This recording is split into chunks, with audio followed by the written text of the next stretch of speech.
Welcome, friend, to another journey together. Tonight, you will uncover lost teachings that Zen masters have passed down through generations to calm the storms of the mind and unlock profound, meaningful rest. Feel free to share what time it is and where you are listening from.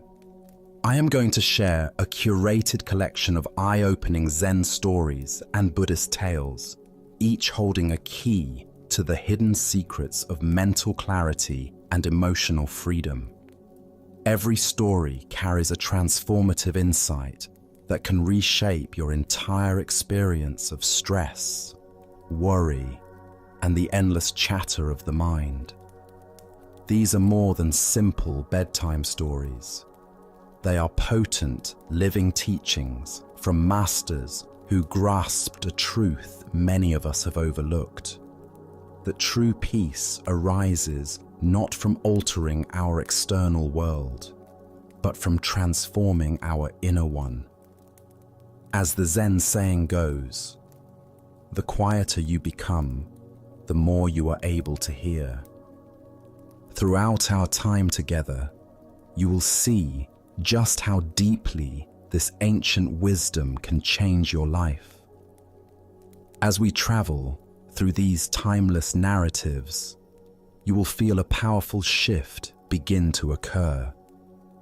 The grip of anxiety will soften. The volume of your thoughts will diminish. You will find yourself naturally drifting into a state of deep understanding and serene rest. So, settle in now. Let your body release into the surface beneath you. Take one deliberate breath with me. And as you let it go, know that you are ready to receive the insights that have been waiting for you for a long time. Let us now explore a story about the inherent worth that exists in all things. This is the value of a weed. In a small monastery nestled among rolling hills, there lived a master renowned not for his eloquent sermons or grand ceremonies, but for his extraordinary garden. Visitors would travel from distant provinces to witness this wonder, expecting perhaps to find rare orchids from distant mountains or perfectly sculpted bonsai trees arranged in meticulous patterns. Instead, they discovered something far more remarkable, a vast and vibrant space that seemed to pulse with life itself. The garden was a chaotic symphony of growth. Vegetables mingled freely with flowering herbs, wild grasses danced alongside cultivated roses, and what most people would hastily dismiss as weeds thrived in abundant profusion. Dandelions burst golden between the monastery steps, clover carpeted the pathways, and burdock stood tall among the meditation stones. To the untrained eye, it appeared almost neglected, yet there was an undeniable sense of perfect harmony that settled over anyone who entered. One morning, as the master knelt among his plants with dirt-stained hands and a serene expression, a young student approached with eager anticipation. The student had arrived at the monastery just days before, burning with desire to understand the deeper mysteries of existence. His mind was sharp, his dedication fierce, and his need for meaningful work intense. "Master," the student said, bowing deeply with the reverence due to one so wise, "I wish to understand the true nature of things. Please give me a task that will open my understanding." The master straightened slowly, his back aching slightly from his morning labors. His weathered hands brushed soil from his simple robes as he regarded the earnest young seeker with eyes that held both gentleness and unmistakable depth. "A task, you say?" the master replied, his voice carrying the quiet authority of one who had spent decades in contemplation. "Very well. Go into this garden and bring me one plant that has no purpose. The student's eyes lit up with determination. Here was a concrete challenge, something he could sink his teeth into. He accepted the task with vigor, certain that his keen observation and analytical mind would serve him well. How difficult could it be to find a useless plant in such an apparently wild and unmanaged space? He began his search immediately, moving methodically through the garden rows. He examined the fragrant lavender bushes and quickly recalled their use for oils, perfumes, and calming teas. He studied the sturdy burdock plants and remembered that their roots were prized in traditional medicine for purifying the blood. Even the humble dandelions, those most despised of weeds, revealed their purpose as he observed bees gathering nectar from their bright faces and recalled that their leaves could be eaten as nutritious greens. As the hours passed, the student's confidence began to waver. He crawled on his hands and knees, peering at the tiniest specimens. The small clovers that most gardeners would eliminate without thought, he discovered, were fixing nitrogen in the soil, enriching it for all the surrounding plants. Even when he found aphids clustered on a rose stem, preparing to condemn them as destructive pests, he witnessed a bright red ladybug arrive to feast upon them, revealing their role in the intricate web of life. The sun climbed higher, casting shorter shadows as his search grew more desperate. Every moss, every grass blade, every seemingly insignificant sprout revealed itself to have some function, some gift to offer to the greater whole. Some provided food for insects, others prevented erosion, still others served as natural pest deterrents or soil conditioners. As evening approached and long shadows stretched across the garden, the student returned to his master, empty-handed. His clothes were dirty, his pride humbled, and his face streaked with both soil and the sweat of honest effort. "Master," he said, bowing even lower than before, his voice heavy with what he believed was failure. "I have failed in my task. I spent the entire day searching with great care, but I could not find a single plant, not even the smallest weed or blade of grass that did not have its purpose." The master looked up from his evening watering, and a deep, knowing smile spread across his weathered features, reaching all the way to his eyes. "You have not failed," he said gently, turning back to tend a patch of what others might call mere weeds. "You have completed the task perfectly." Buddha's wisdom reminds us, if you truly loved yourself, you would never harm yourself with thoughts of hatred. This ancient teaching illuminates the profound lesson hidden within the student's day in the garden. What we often dismiss, judge, or seek to eliminate may carry hidden value that only patient attention can reveal. Why do we so readily label certain things as worthless? Zen Buddhism points to our conditioned habit of categorization, the mind's tendency to divide the world into useful and useless, beautiful and ugly, wanted and unwanted. This discriminating consciousness, while helpful for basic survival, becomes a barrier to deeper understanding when applied indiscriminately to the rich complexity of existence.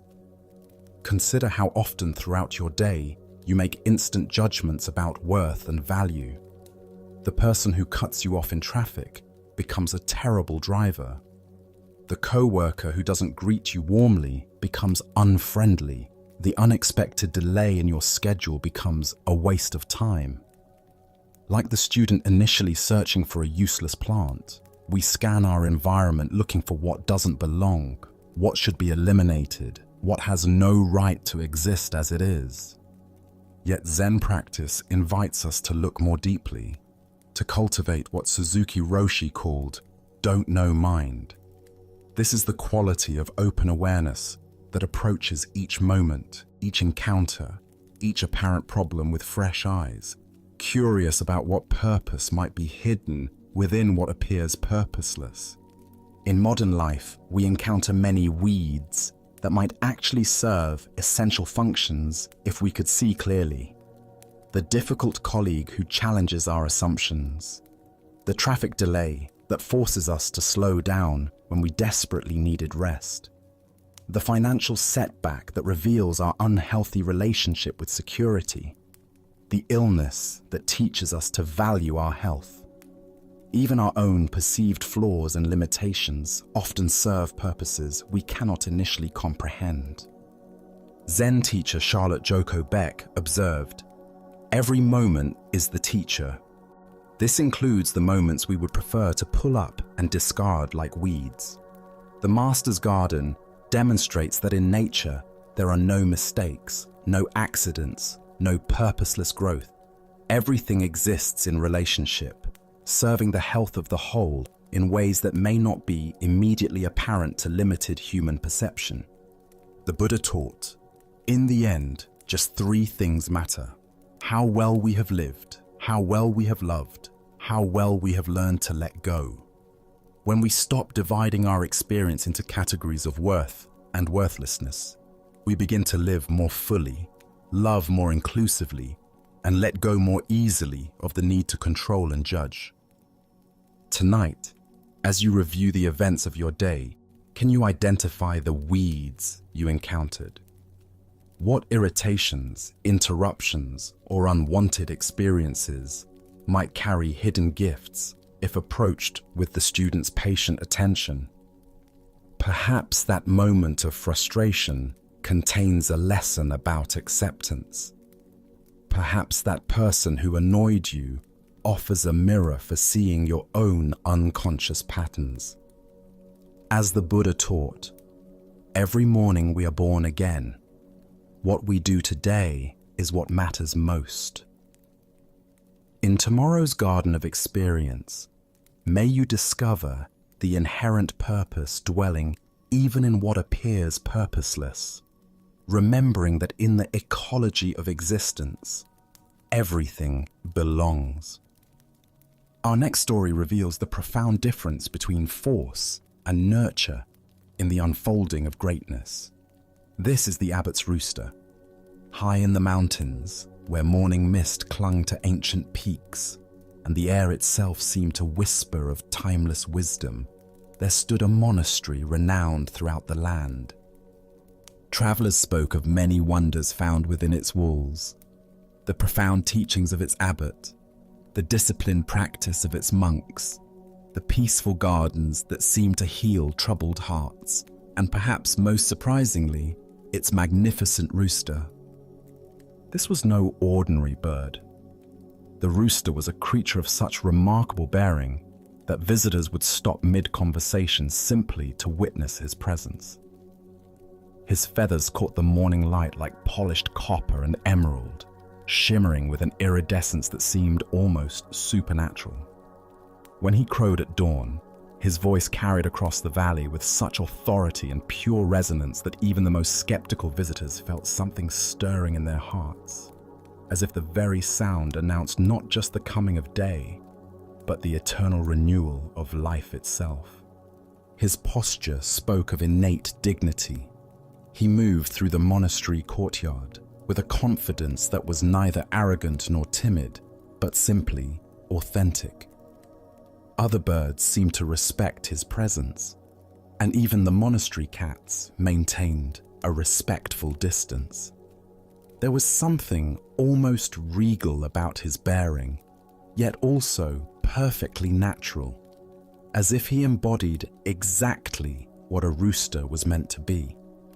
One autumn morning, a wealthy patron of many temples arrived for his annual visit with the abbot. This dignitary was a man accustomed to the finest things in life.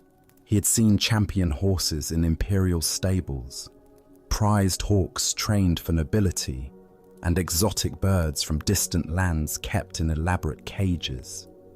Yet when he glimpsed the monastery's rooster pecking contentedly in the courtyard, he was immediately captivated. After the formal discussions of philosophy and the monastery's financial needs had concluded, the dignitary found his curiosity too strong to contain. As he and the abbot sat in the simple tea room overlooking the courtyard, he leaned forward with obvious excitement. "Venerable abbot," he said, his voice carrying the enthusiasm of a true connoisseur, "I have traveled extensively and seen champion birds throughout the empire, but none compare to yours. You must be a master of animal training. Tell me, what is your secret? What special techniques do you use to discipline such a magnificent creature? How do you develop such bearing, such presence?" The old abbot, who had been sipping his tea with the unhurried attention of one who had learned to find perfection in simple moments, placed his cup down gently on the low wooden table. Rather than responding immediately, he gazed out the window toward the courtyard where the rooster was going about his daily business with calm purpose. "I do not train him," the abbot replied softly, his voice carrying no trace of false modesty, only simple truth. The dignitary's eyebrows raised in confusion. Surely the abbot was being humble, deflecting praise in the manner of truly wise teachers.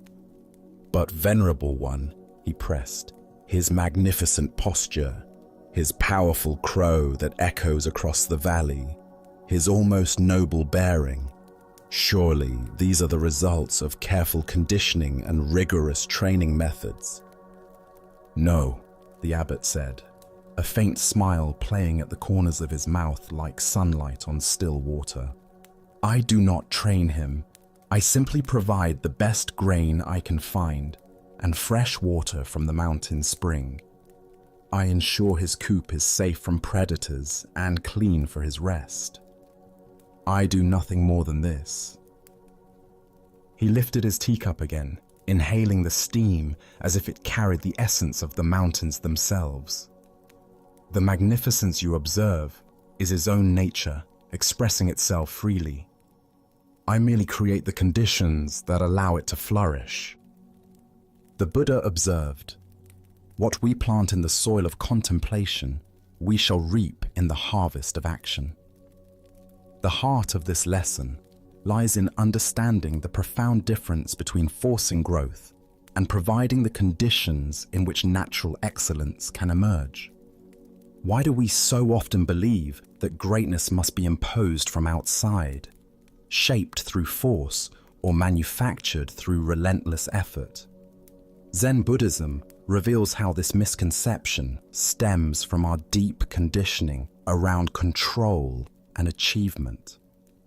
We live in a culture that worships intervention, that believes anything worthwhile requires struggle, manipulation, and the application of external pressure. Consider how this manifests in your daily experience. How often do you try to force outcomes rather than creating optimal conditions? We attempt to force confidence through positive thinking rather than cultivating genuine self-awareness. We try to force creativity through deadlines and pressure, rather than providing space and freedom for inspiration to arise. We attempt to force relationships through manipulation, rather than creating environments of trust and authenticity. In parenting, education, leadership, and even our relationship with ourselves, we often fall into the trap of believing that more intervention equals better results. Yet the abbot's rooster reveals a different path entirely. His magnificence wasn't created through training regimens or behavioral modification.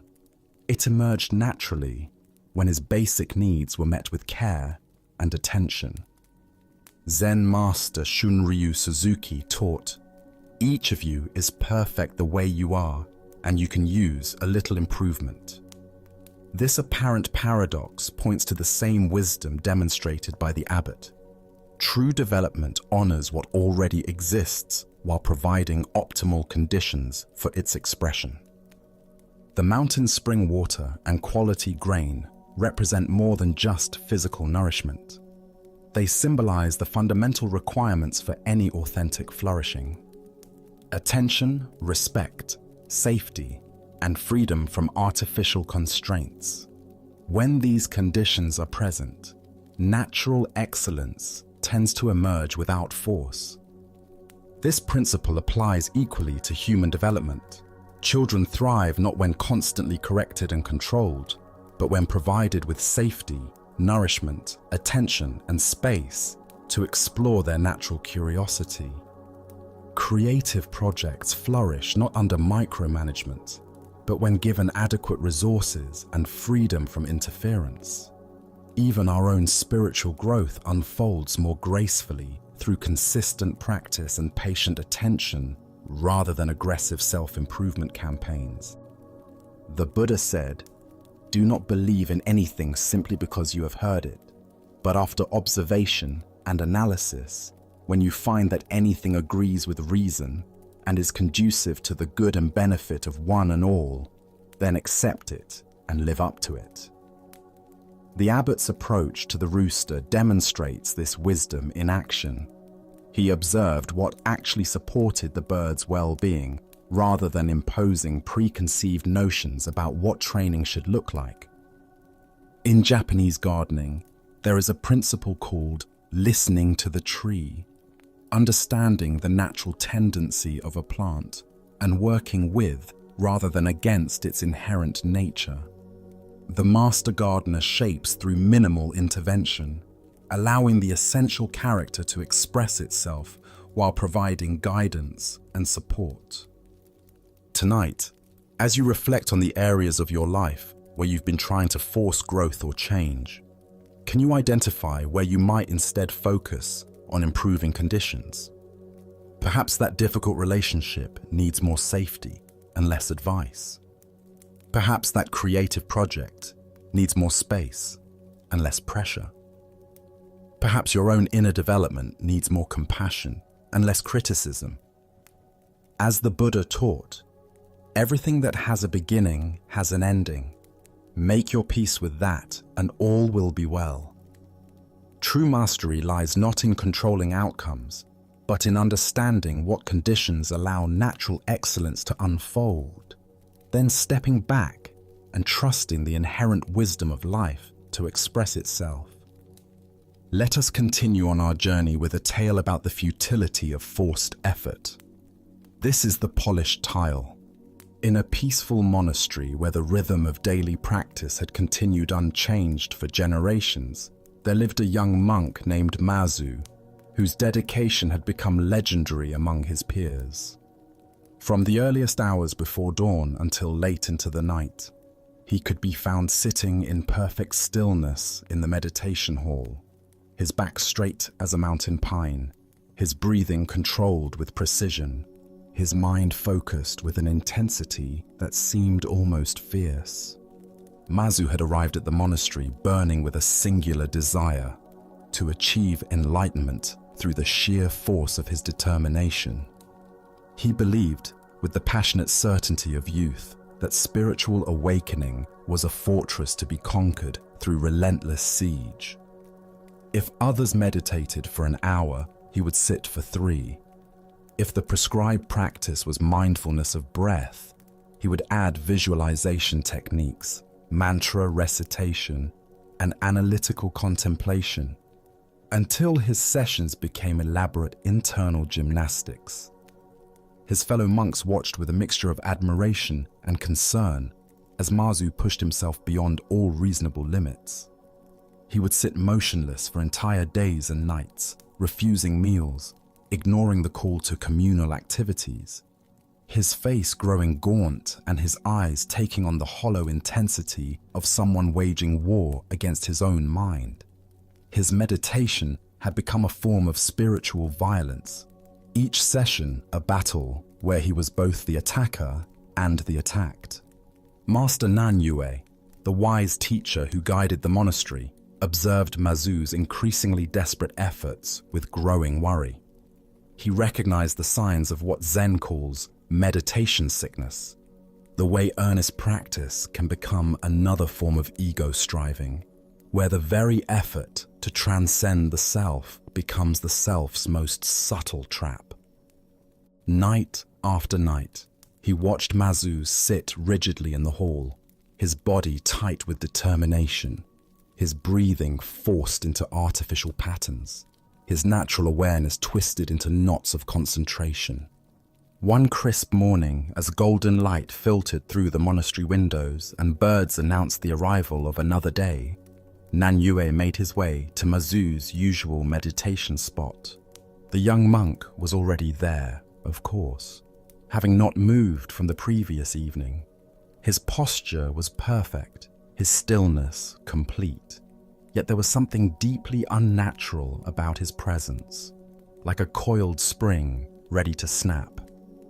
Nanyue settled himself on a cushion nearby and without explanation reached into his robes and withdrew a simple clay roof tile and a rough stone. In the profound silence of the meditation hall, he began to rub the stone against the tile with slow, deliberate strokes. Scrape, scrape, scrape. The sound was jarring in the sacred space. At first, Mazu tried to maintain his focus, treating the noise as just another distraction to be overcome through superior concentration. He tightened his attention, clenched his jaw slightly, and attempted to push the grating sound out of his awareness through sheer mental force. But the scraping continued, patient and persistent. Scrape, scrape, scrape. Minutes stretched into an hour. The sound seemed to grow louder, more invasive, impossible to ignore. Finally, Mazu's carefully constructed concentration cracked like an eggshell. He opened his eyes, and despite his training and respectful behavior, a hint of irritation colored his voice. "Revered master, what are you doing?" Nanyue continued his work without looking up, his movements as steady and purposeful as the tide. "I am polishing this tile," he replied with perfect calm. Mazu's confusion deepened. "But why, master? What is the purpose?" "I am polishing it to make a mirror," Nanyue explained, still focused on his task. For a moment, Mazu forgot his role as a respectful student. A short, incredulous laugh escaped his lips. "Master, forgive me, but that is impossible. You can never make a mirror by polishing a clay tile. It is just a piece of earth. No amount of rubbing will change its fundamental nature." Only then did Nanyue stop his scraping and turn to look directly into Mazu's eyes. When he spoke, his voice carried the gentle firmness of absolute truth. "And you," he said quietly, "can never achieve enlightenment by tormenting your mind in meditation. It is just a mind.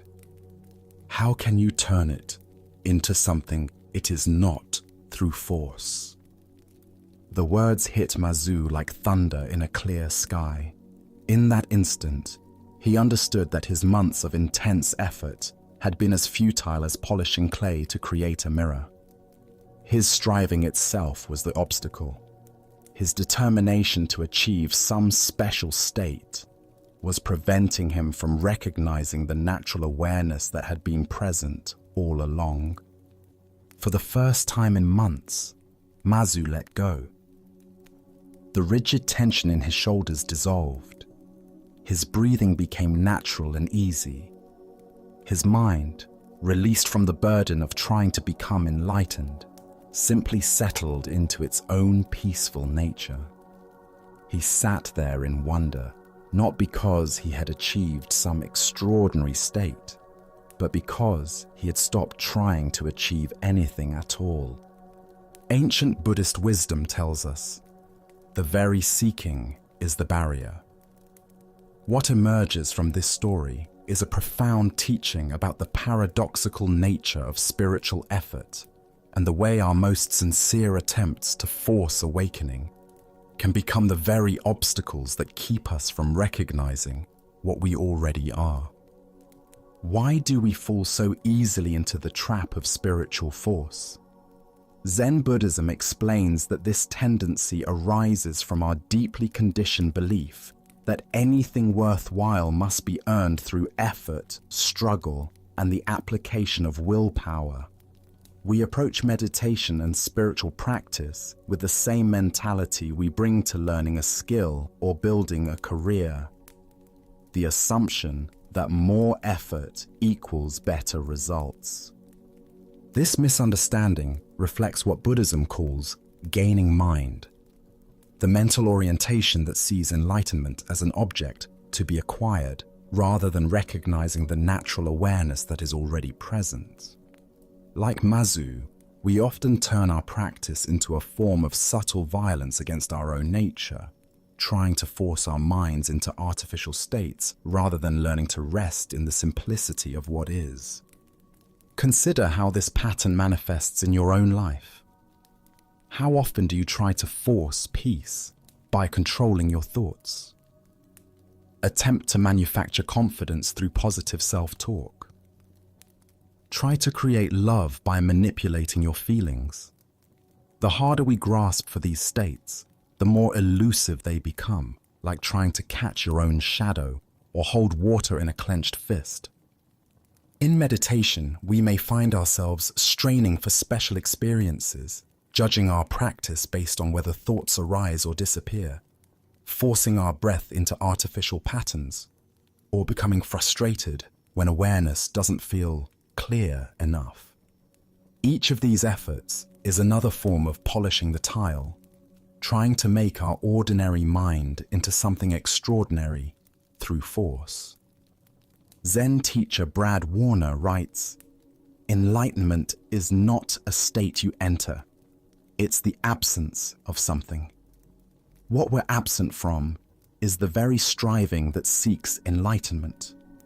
When we stop trying to make our minds into mirrors, we discover that awareness itself has always been naturally clear. The Buddha said, 'Peace comes from within. Do not seek it without.' This teaching points to the fundamental misdirection in our approach. We seek peace as if it were a destination to reach, rather than recognizing it as our natural state when we stop disturbing ourselves with excessive effort. This doesn't mean spiritual practice is unnecessary. Like the abbot providing conditions for his rooster's natural magnificence, authentic practice creates the environment in which our inherent wisdom can express itself. The difference lies in approaching practice as a form of gentle cultivation rather than forceful intervention. Tonight, as you notice your mind trying to achieve some particular state or force some outcome, can you remember Mazu's moment of letting go? What happens when you stop polishing the tile of your experience and simply rest in the natural awareness that needs no improvement? Perhaps you'll discover that what you've been seeking through effort has been quietly present all along, waiting not to be created, but simply to be noticed. As the Buddha taught, "Look within, thou art the Buddha." The mirror you seek is not created through polishing, but revealed by stopping the very effort to create it. Now, let us explore a Zen story about the impossible choices that reveal our deepest assumptions about duty and survival. This is the man hanging from a branch. In the monastery's teaching hall, as afternoon shadows grew long and the air itself seemed to deepen with contemplation, Master Kyogen prepared to present his students with a teaching that would challenge everything they thought they understood about wisdom, compassion, and the very nature of spiritual responsibility. The assembled monks sat in perfect rows, their attention sharp as mountain air, ready to receive whatever profound discourse their teacher might offer.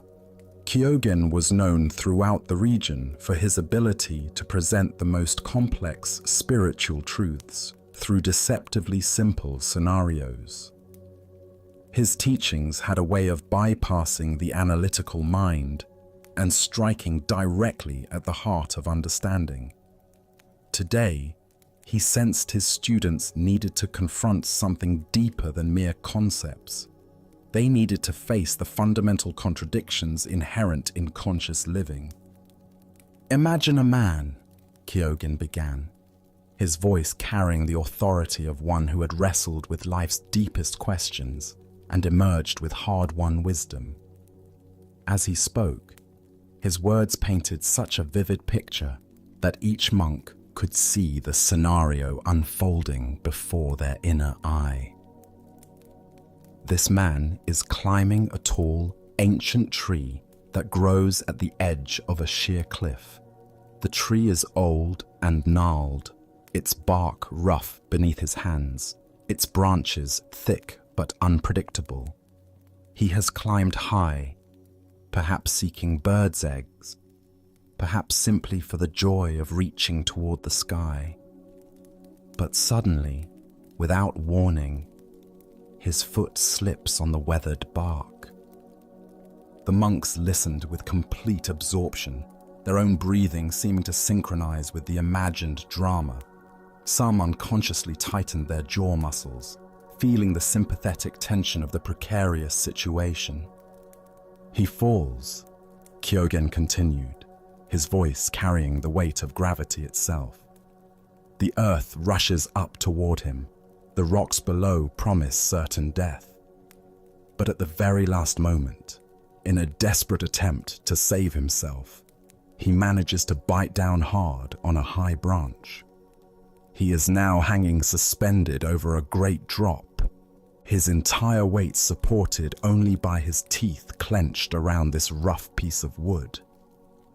The master paused, allowing the image to settle fully in their minds. The terror, the desperation, the impossible strain of such a position. "His hands cannot find any purchase on the smooth branch above his head," Kyogen went on. "His arms swing uselessly in the air. His feet dangle far from the trunk, unable to find any foothold on the sheer bark below. The branch bends slightly under his weight, creaking ominously. He is completely helpless, suspended between life and death by nothing more than the strength of his bite." By now, several monks were unconsciously working their own jaws, their teeth clenched in sympathetic tension. The scenario felt so real, they could almost taste the bark, feel the desperate strain in their neck muscles. "Now," Master Kyogen said, his voice taking on an edge that commanded complete attention. "While this man hangs in such desperate circumstances, someone happens to walk by at the bottom of the tree. This person looks up, sees the man's predicament, and calls out to him, 'Friend, you seem to be in a difficult position. Please, can you tell me what is the fundamental principle of Zen?' The master let this impossible scenario sink in fully before continuing. "Here is the man's dilemma," Kyogen said, his gaze moving slowly across each face in the assembly. "If he does not answer the question, he fails in his duty as one who has received the teachings. He fails to offer help to a sincere seeker. He fails to share the truth that could benefit another being. But if he opens his mouth to give an answer, any answer, he will immediately plunge to his death on the rocks below." The silence in the hall was profound, charged with the electricity of minds encountering an unsolvable paradox. "What must he do?" Kyogen asked finally. In that position, hanging by his teeth between life and death, faced with the choice between spiritual duty and physical survival, what is the correct response? The monks sat in deep, perplexed silence. Each one found himself hanging from that branch in his own mind, feeling the impossible weight of the choice. Some tried to find clever solutions. Perhaps he could write the answer in the dirt below, or gesture meaningfully. But each potential escape seemed to miss the essential point of the teaching. The Buddha understood that the truth is not always beautiful, nor beautiful words the truth. This tale unveils one of Zen's most penetrating insights into the nature of spiritual authenticity and the moments when our deepest values come into direct conflict with our most basic survival instincts. Why does this story create such a profound sense of unease? The deeper teaching here shows us that genuine spiritual maturity often requires us to transcend the very framework that creates impossible choices. The man hanging from the branch represents our human condition, caught between competing demands, forced to choose between values we hold equally dear. Look deeply at your own experience. How often do you find yourself suspended between impossible choices? The employee who witnesses corruption but fears losing their job if they speak up. The parent who must choose between career advancement and time with their children. The person caring for an aging relative while trying to maintain their own health and relationships. Like the man on the branch, we often feel forced to choose between our spiritual values and our practical survival. Zen Master Yunmen taught, "The world is vast and wide. Why do you put on your 7-panel robe at the sound of a bell?" This seemingly unrelated question points to the same paradox. We often trap ourselves in artificial, either-or scenarios, when the real answer lies in transcending the very assumptions that create the dilemma. The conventional mind approaches the hanging man's predicament by trying to solve it within its given parameters. But Zen wisdom suggests that the most profound response often involves stepping outside the framework entirely. What if the question itself is based on false premises? What if the very assumption that he must choose between speaking and surviving reflects a limited understanding of what true teaching actually requires? Consider how this applies to modern spiritual life. We often create false dichotomies between being spiritual and being practical, between compassion and self-care, between accepting reality and working for change. These apparent contradictions usually dissolve when we question the underlying assumptions that make them seem mutually exclusive. The Buddha said, "Better than 1,000 hollow words is one word that brings peace." Perhaps the man hanging from the branch offers the most profound teaching precisely by not speaking, demonstrating through his predicament the very nature of human suffering and attachment. His silence might communicate more about Zen than any verbal explanation could convey. In some versions of this koan, the response given is that the man should simply let go. Not just let go of the branch, but let go of the entire conceptual framework that creates the dilemma. When we stop grasping so tightly to our ideas about what we should do, what others expect of us, and what constitutes proper spiritual behavior, we often discover freedom in the very situation that seemed to trap us. Tonight, as you encounter your own impossible choices and competing demands, can you remember the man hanging from the branch? What happens when you stop trying to solve every dilemma within its apparent parameters and instead question the assumptions that make it seem unsolvable? Perhaps you'll discover that the very situation you thought was trapping you is actually offering a doorway to greater freedom. As the Buddha taught, when you realize how perfect everything is, you will tilt your head back and laugh at the sky. Sometimes the most profound spiritual response is recognizing that the question itself arises from a fundamental misunderstanding of our true nature and circumstances. As we continue our journey through the wisdom of Zen Buddhism, let us turn to a story about the most eloquent teaching of all. This is the Silent Sermon. In the Grand Monastery of Master Tongshan, a day of great significance was approaching. The community was preparing to commemorate the passing of their beloved founder, a master whose wisdom had guided countless souls toward enlightenment over the decades.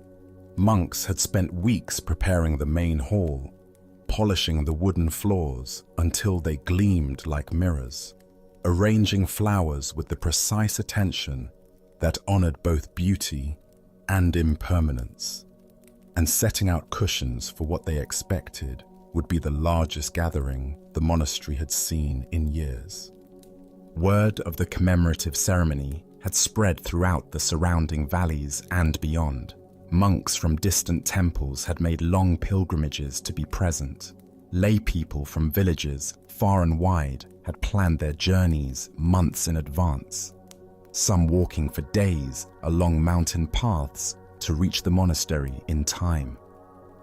Scholars of Buddhist philosophy had traveled from the capital, eager to hear what profound discourse the renowned master Tung Shan would deliver in honor of such an auspicious occasion. The atmosphere in the weeks leading up to the ceremony was electric with anticipation. In the markets and tea houses, people speculated about what teaching the master might share. Would he speak of the founder's most memorable insights? Would he reveal some previously unshared wisdom that had been passed down through the lineage? The very air seemed to hum with expectant energy. On the morning of the ceremony, the main hall filled beyond capacity. Monks in their simple robes sat in perfect rows, their faces radiating the quiet joy of devotion. Elderly lay people who had known the founder personally sat with tears of remembrance already glistening in their eyes. Young seekers who had only heard stories of the founder's compassion leaned forward eagerly, ready to receive whatever wisdom would flow from their master's lips. The hall fell into profound silence as the ceremonial bell was struck, its deep resonance seeming to reach into every corner of the vast space and every corner of every heart present. Then Master Tung Shan entered, his movements embodying the grace that comes from decades of mindful practice. His simple robes seemed to flow like water as he made his way slowly to the teaching platform, his presence commanding not through force, but through the unmistakable authority of one who had touched the deepest truths of existence. The assembled crowd held its collective breath, ready to receive the master's words. Notebooks were prepared, minds were focused, hearts were opened. This was the moment they had all traveled so far to experience. Tung Shan reached the platform and paused, his gaze slowly moving across the sea of expectant faces. But he did not speak. Instead, with the same deliberate grace that had marked his entrance, he walked to a simple ceramic vase that had been placed on a small table as part of the hall's decoration.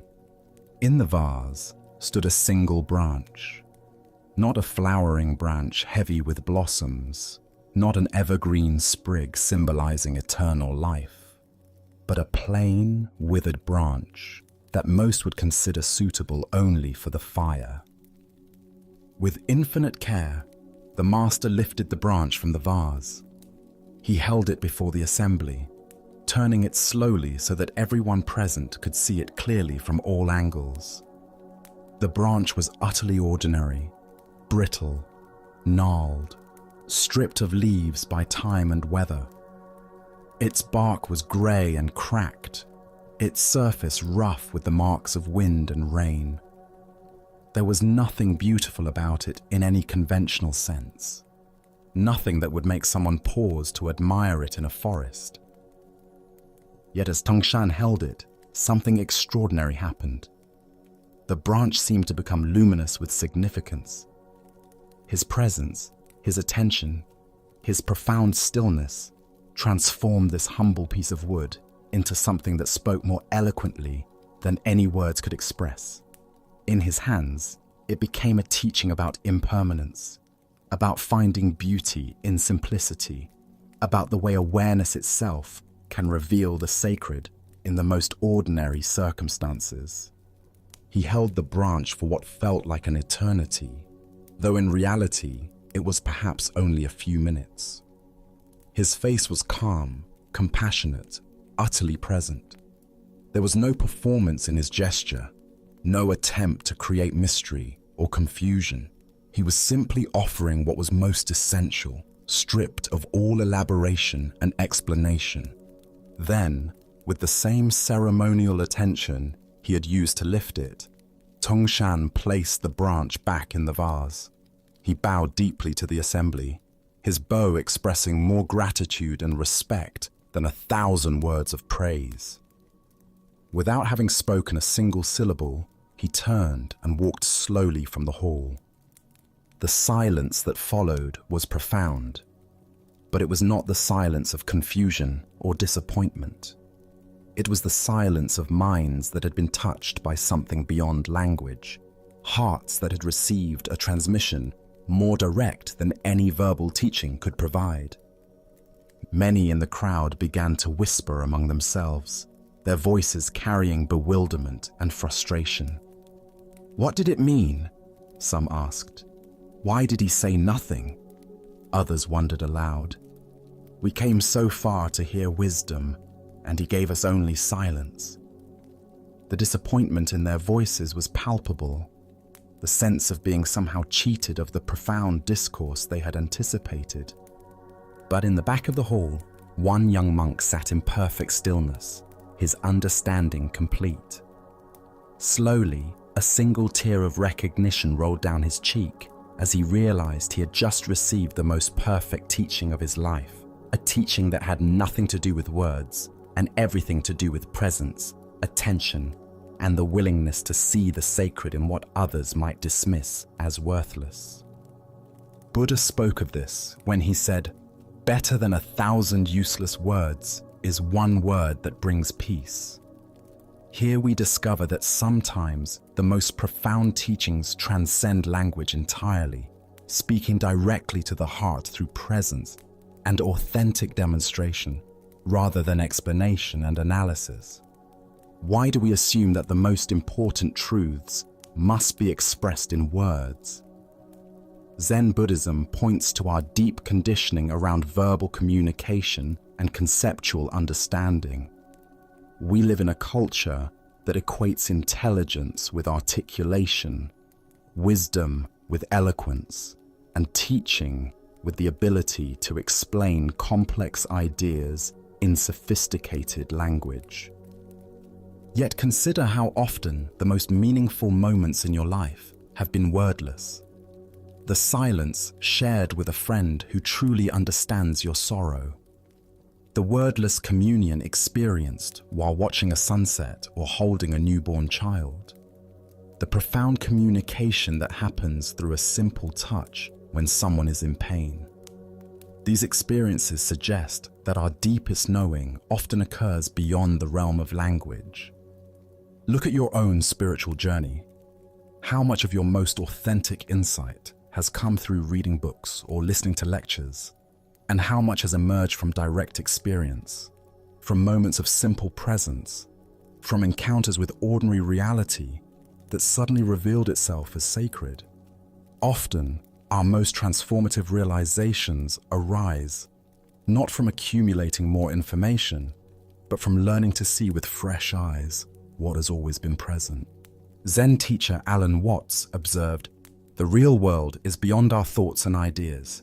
We see it through the net of our desires, caught up in our desires, fears, and concepts."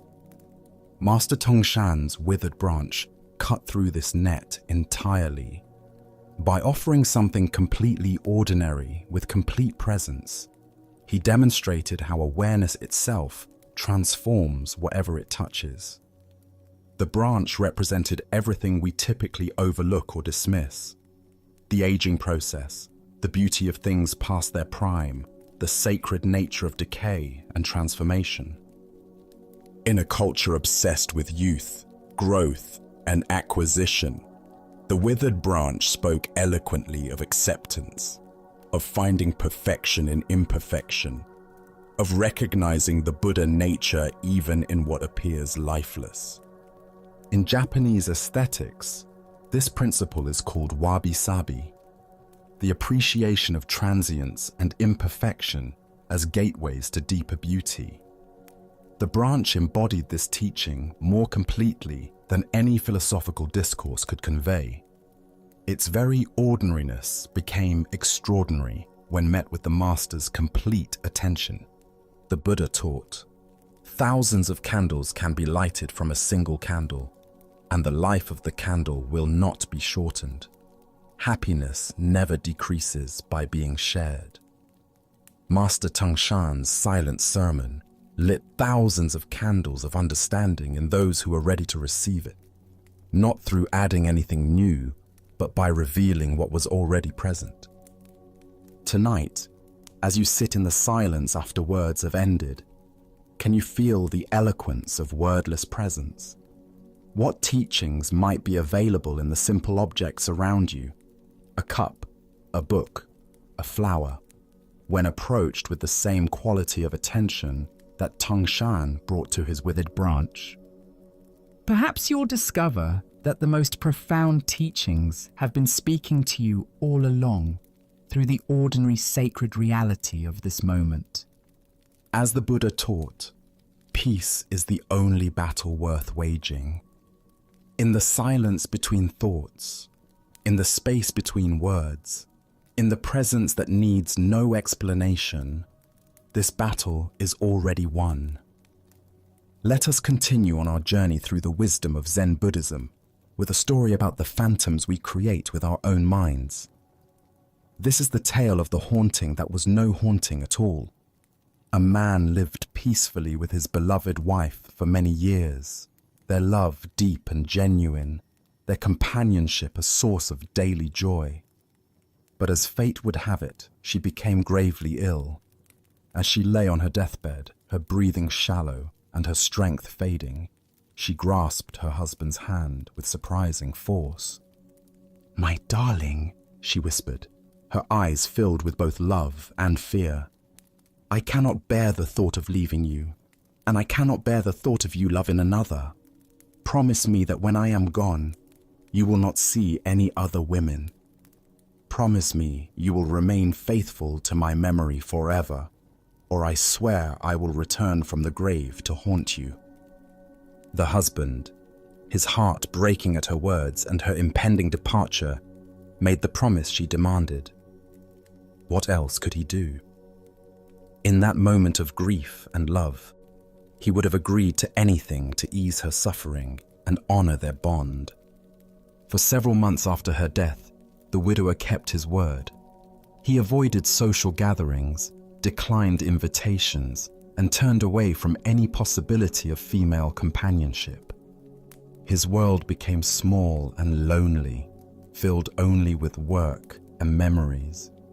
But as time passed and the sharpest edge of grief began to soften, he found himself drawn back into the world of the living. It was at a local market that he met her, a kind woman with gentle eyes and a warm smile. Despite his promise to his deceased wife, he found himself drawn to this new person. Conversations led to friendship. Friendship deepened into affection. And eventually, despite his guilt and internal conflict, he fell in love again. The night he and his new love became engaged, his worst fears materialized. As he lay in bed, the room suddenly grew cold, and there before him stood the unmistakable figure of his dead wife. Her face was pale with anger, her eyes blazing with accusation. "You have broken your promise to me," she said, her voice carrying the chill of the grave. "You have betrayed our love and dishonored my memory." But what truly terrified the man was not just her appearance. It was her impossible knowledge. Night after night, she would return to torment him, recounting in perfect detail everything that had transpired between him and his fiancée. She would repeat their conversations word for word, describe their private moments, reveal their most intimate exchanges. Nothing remained hidden from this ghostly presence. The haunting became so intense that the man could no longer sleep. Dark circles formed under his eyes, his hands shook constantly, and his new relationship began to suffer under the weight of his terror and exhaustion. Desperate for relief, he sought out a Zen master who lived in a small temple near the village. "Master," the man said, his voice trembling as he recounted his story, "my dead wife's ghost appears to me every night. She knows everything I do, everything I say. She repeats our conversations exactly as they happened. I am being driven to madness." The old master listened carefully, stroking his beard thoughtfully. When the man finished his account, the master smiled knowingly. "This is indeed a very clever ghost," he said. "You should admire such supernatural wisdom. But I will tell you exactly what to do when she appears tonight." That evening, as the room grew cold and the familiar figure materialized, the man followed the master's instructions precisely. "You are truly a wise and all-knowing spirit," he said to the ghost. "You see everything I do and know everything I think. Since you possess such incredible powers and I can hide nothing from you, surely you can answer one simple question for me." "Ask your question," the ghost replied coldly. The man reached down to a large bag of beans that sat near his bedside table. He scooped up a handful and held his closed fist toward the apparition. "Tell me exactly how many beans I am holding in my hand right now." The ghost opened her mouth to speak, but no words came. Her form began to waver, becoming translucent around the edges. For the first time since her appearances began, she looked uncertain, even confused. I cannot," she stammered, and then, like morning mist touched by sunlight, she simply vanished. The ghost never returned again, and the man was finally free to live his life in peace. Buddha's wisdom reminds us, we are what we think.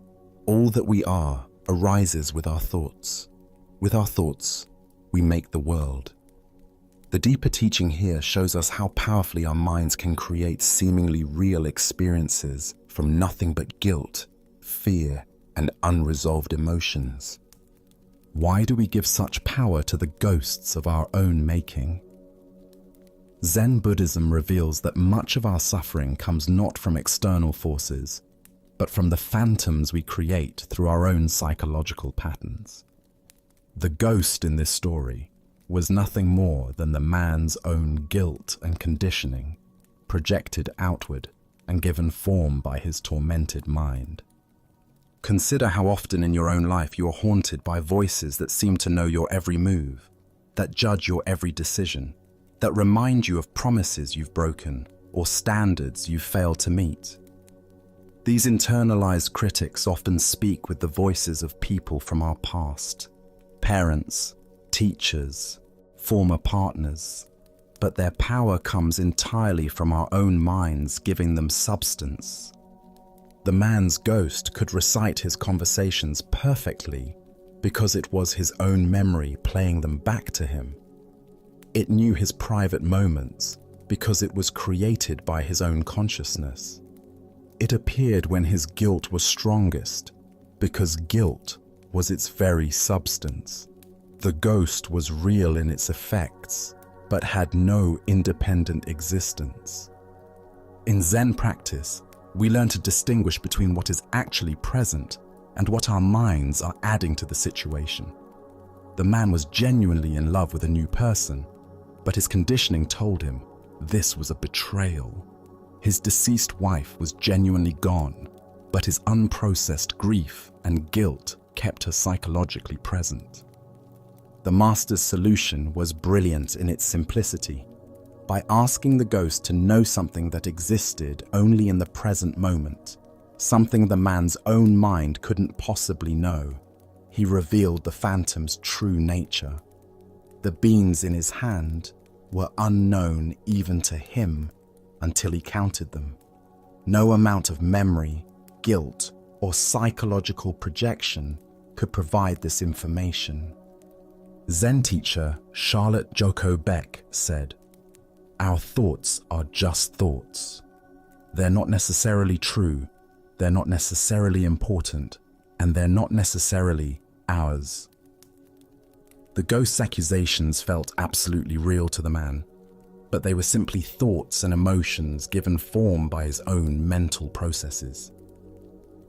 Look deeply at your own experience. What ghosts do you carry that speak with impossible authority about your worth, your choices, your future? Often these voices claim to know things they cannot possibly know. What others really think of you, what will happen if you take risks, whether you deserve happiness or love. The Buddha taught, the mind is everything. What you think you become. When we understand that we are constantly creating our experience through the stories we tell ourselves, we begin to see that we also have the power to question these stories, to test their validity, to challenge their authority over our lives. Tonight, as you notice the familiar voices of self-doubt, guilt, or fear arising in your mind, can you remember the man and his handful of beans? Can you find the courage to ask these internal critics to prove their supernatural knowledge by answering questions they cannot possibly answer? Can you recognize that the very thoughts that seem to know everything about you actually know far less than they claim? As the Buddha observed, doubt everything, find your own light. The ghosts that haunt us lose their power the moment we stop feeding them with our belief, the moment we see them for what they truly are, not supernatural visitations, but creations of our own minds that can be dissolved as easily as they were formed. Let us now turn to a tale that reveals how deeply our ego can hide, even from ourselves. This is the story of the Prime Minister's lesson. In the grand capital of the Tang Dynasty, where golden palaces rose toward heaven and scholars debated philosophy in moonlit gardens, there lived a man of extraordinary accomplishments. The Prime Minister had earned his position through brilliance in both statecraft and military strategy, defending the empire from invaders while crafting policies that brought prosperity to millions. His name was spoken with reverence throughout the land, and his counsel was sought by the emperor himself. Yet despite his worldly success, the Prime Minister considered himself a humble student of the Buddha's teachings. Each week, he would leave behind the silk robes and ceremonial duties of his office, donning simple clothes to visit his beloved Zen master in a modest temple on the outskirts of the city. There, surrounded by weathered wooden beams and the gentle sound of wind chimes, he would sit in meditation and receive instruction like any other sincere seeker. The relationship between the two men appeared beautifully balanced. The master treated his distinguished student with neither special deference nor dismissal, and the Prime Minister seemed to approach his teacher with genuine humility and respect. To observers, it appeared that political rank had no bearing on their spiritual connection, simply a wise teacher guiding an earnest student along the path of awakening. On one particular autumn afternoon, as golden leaves drifted past the temple windows, the Prime Minister settled into his usual position before his master. After their customary meditation, he posed a question that had been troubling him. "Your Reverence," he began with careful formality, "I have been contemplating the nature of spiritual obstacles. Could you please explain what egotism means according to Buddhist teaching?" The transformation in the master's demeanor was startling and immediate. His face flushed deep red. His eyes flashed with apparent anger, and in a voice dripping with condescension and contempt, he snapped back harshly. "What kind of stupid question is that? Have you learned nothing in all your visits here? The Prime Minister recoiled as if physically struck. Never had his teacher spoken to him with such disrespect. His own face grew hot with indignation. How dare this simple monk, who had never governed provinces or led armies, speak to him in such a manner? Did he not understand to whom he was speaking? The Prime Minister's jaw tightened, his hands clenched, and his entire body bristled with wounded pride and rising fury. Then, just as suddenly as the storm had begun, the master's expression softened into a gentle smile. His voice returned to its usual warm, patient tone as he said quietly, "This, Your Excellency, is egotism." Buddha's wisdom reminds us the ego is a veil between humans and God. What emerges from this story is a profound teaching about the subtlety and persistence of our false sense of self.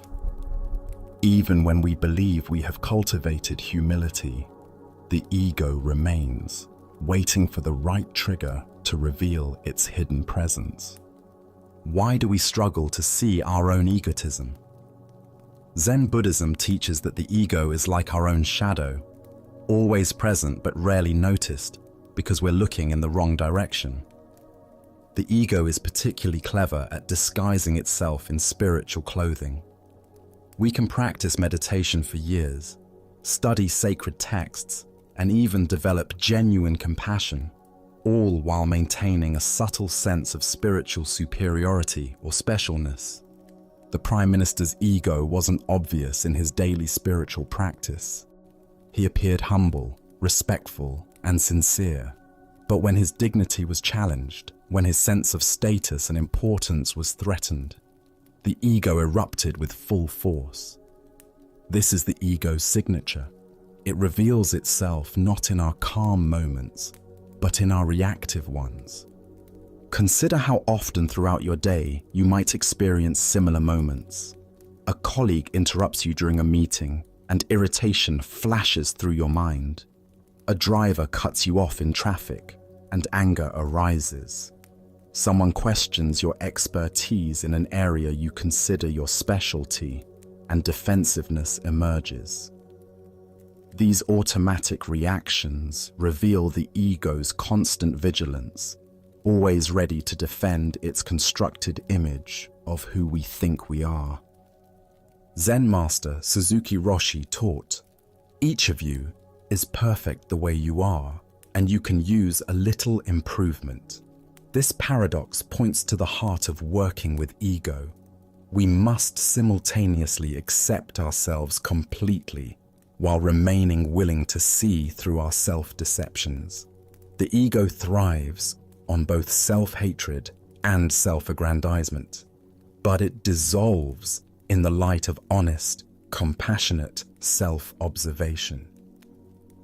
The master's skillful teaching method reveals another crucial insight. Sometimes the most effective spiritual instruction comes not through gentle guidance, but through direct confrontation with our unconscious patterns. The shock of having his dignity challenged in such an unexpected way created a moment of clarity for the Prime Minister. A sudden recognition of patterns that had been operating below the surface of his awareness. In Zen practice, we cultivate what might be called ego transparency, the ability to see through our self-protective mechanisms as they arise. This doesn't mean we eliminate the ego entirely, which would be neither possible nor desirable, but rather that we develop a lighter relationship with it. We learn to recognize its voice without automatically believing its stories. Tonight, as you notice moments of defensiveness, irritation, or wounded pride arising in your interactions, can you remember the Prime Minister's lesson? Can you see these reactions not as character flaws, but as opportunities for deeper self-understanding? As the Buddha taught, you only lose what you cling to. The ego is simply another thing we cling to, a collection of stories about who we think we are. In releasing our grip on these stories, we discover the freedom that lies beyond the prison of self-importance. Now, let us explore a Zen story about the ultimate nature of spiritual truth. This is the encounter between the emperor and the master. In ancient China, there ruled an emperor known throughout the land for his devotion to the Buddhist path. Unlike rulers who concerned themselves only with wealth and territory, this emperor had spent years studying sacred texts, supporting monasteries, and seeking the deepest truths of existence. His palace library contained thousands of scrolls, and he had invited many learned monks to share their wisdom. When word reached him of a great Zen master whose understanding transcended conventional knowledge, the emperor immediately sent an invitation.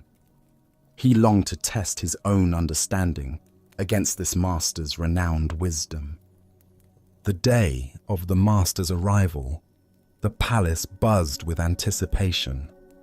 The emperor had prepared elaborate questions that would demonstrate both his devotion and sophisticated grasp of Buddhist doctrine. Surely such preparation would impress even the most accomplished teacher. When the master entered the throne room, he appeared utterly ordinary.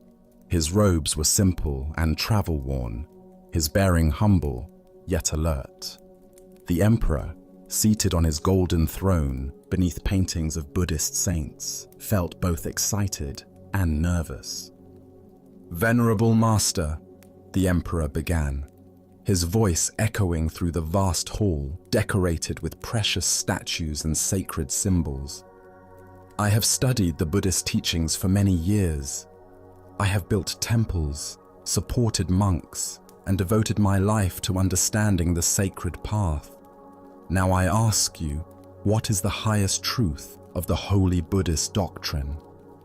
The emperor leaned forward expectantly, anticipating a profound discourse that would confirm his years of study. Perhaps the master would elaborate on the Four Noble Truths or reveal some secret teaching passed down through generations.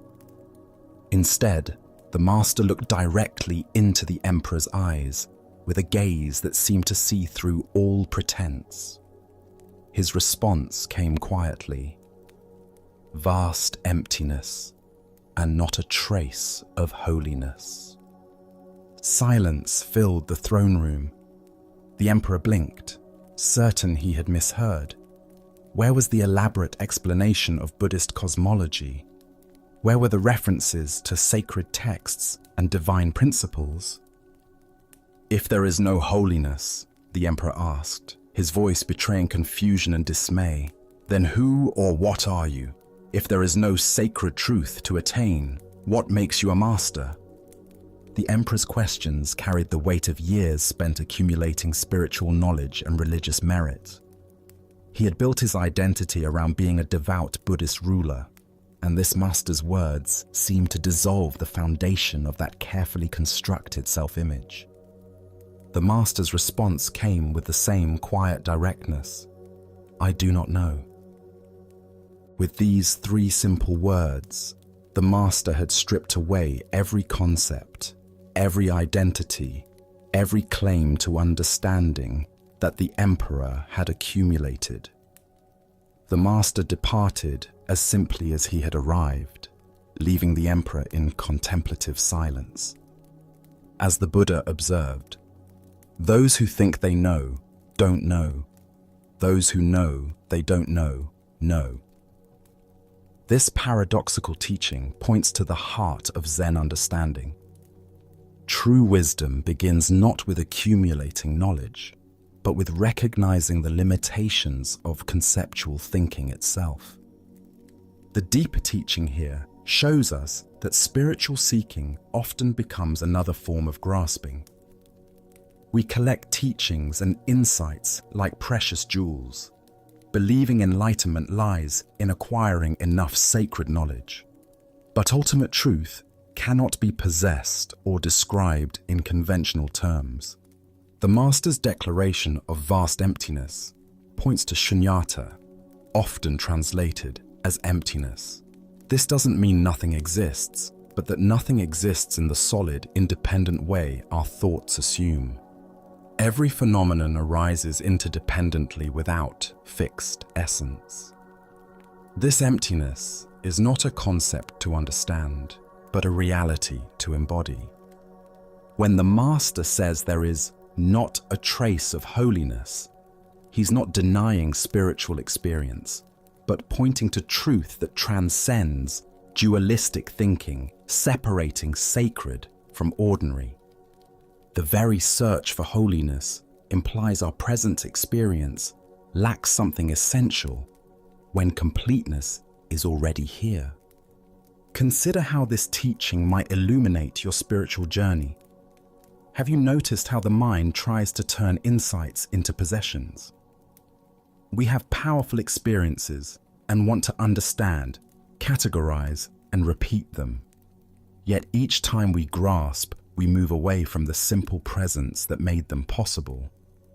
The Emperor represents the sincere seeker who has confused spiritual materialism with genuine awakening. His years of study weren't meaningless, but they had become obstacles to direct recognition of what was always present. The Master's "I do not know" represents the wisdom of don't know mind. This is not ignorance, but open unknowing that remains receptive to what is actually happening rather than filtering through preconceptions. From this mind, appropriate action arises without conceptual interference. In our culture that prizes knowledge, admitting "I don't know" feels like failure. But in Zen understanding, this acknowledgement becomes a doorway to fresh perception. The expert mind sees what it expects. The beginner's mind sees what is actually there. Tonight, as you rest in this moment's presence, what would it be like to temporarily set aside everything you think you know about spirituality? Can you taste the freedom in not knowing, the spaciousness that opens when we stop trying to fill emptiness with concepts?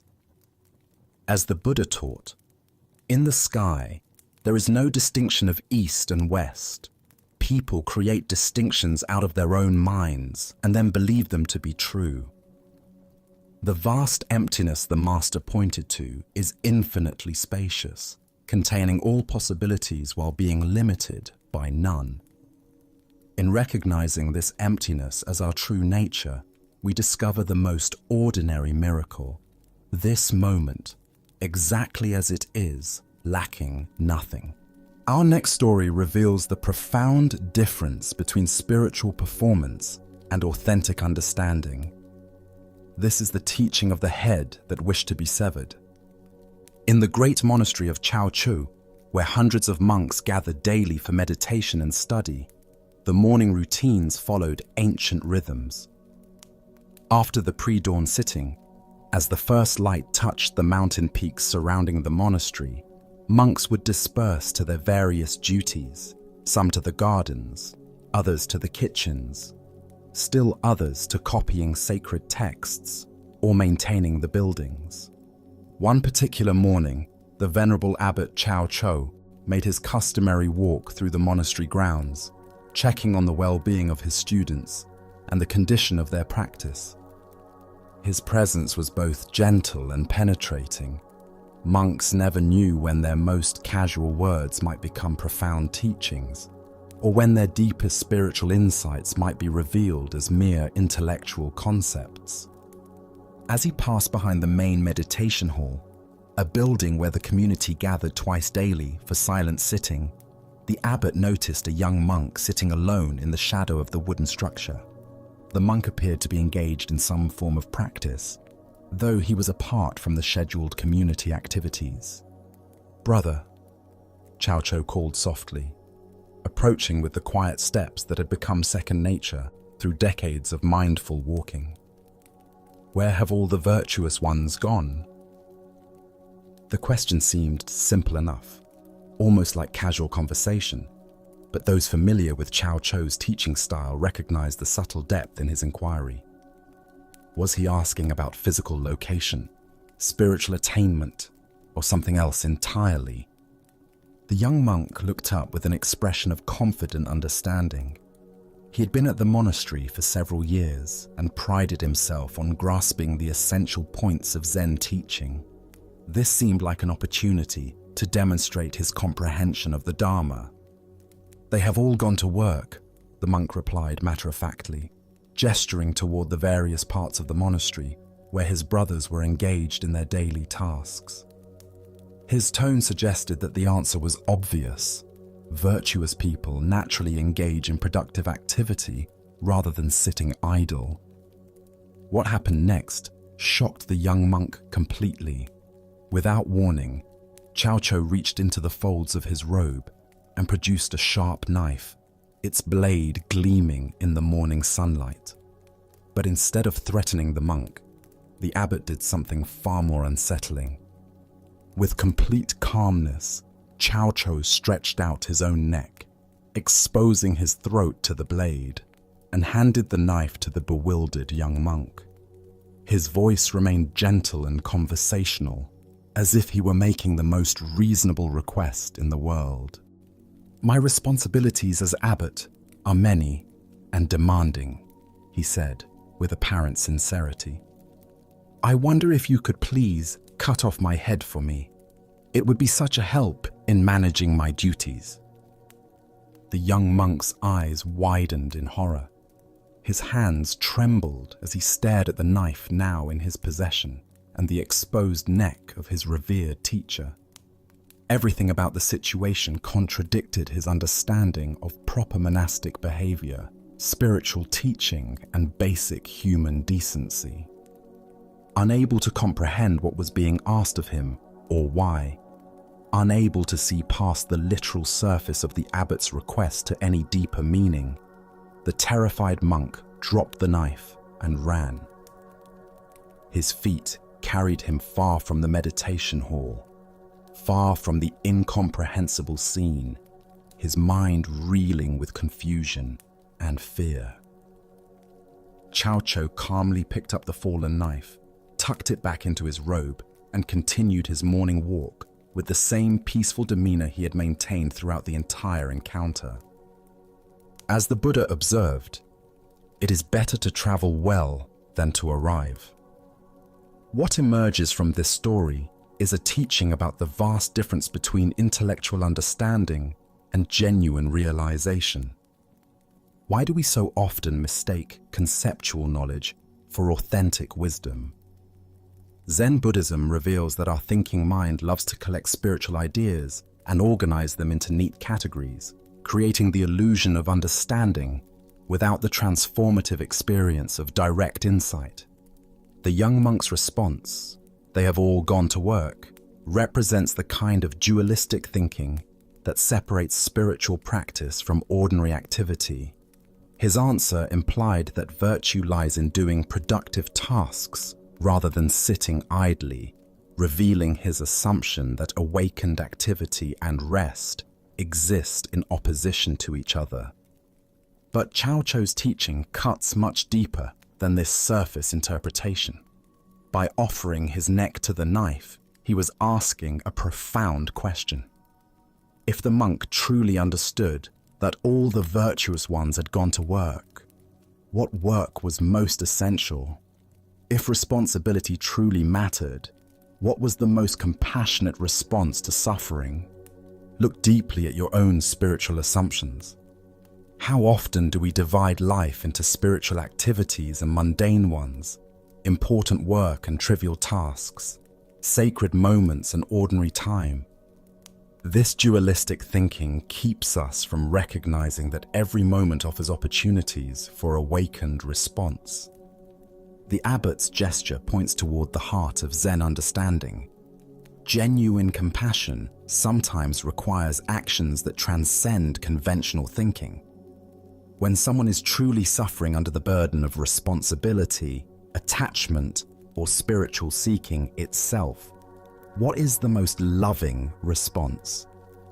Sometimes it requires cutting through the very thing that seems most precious: our concepts, our roles, even our sense of separate self.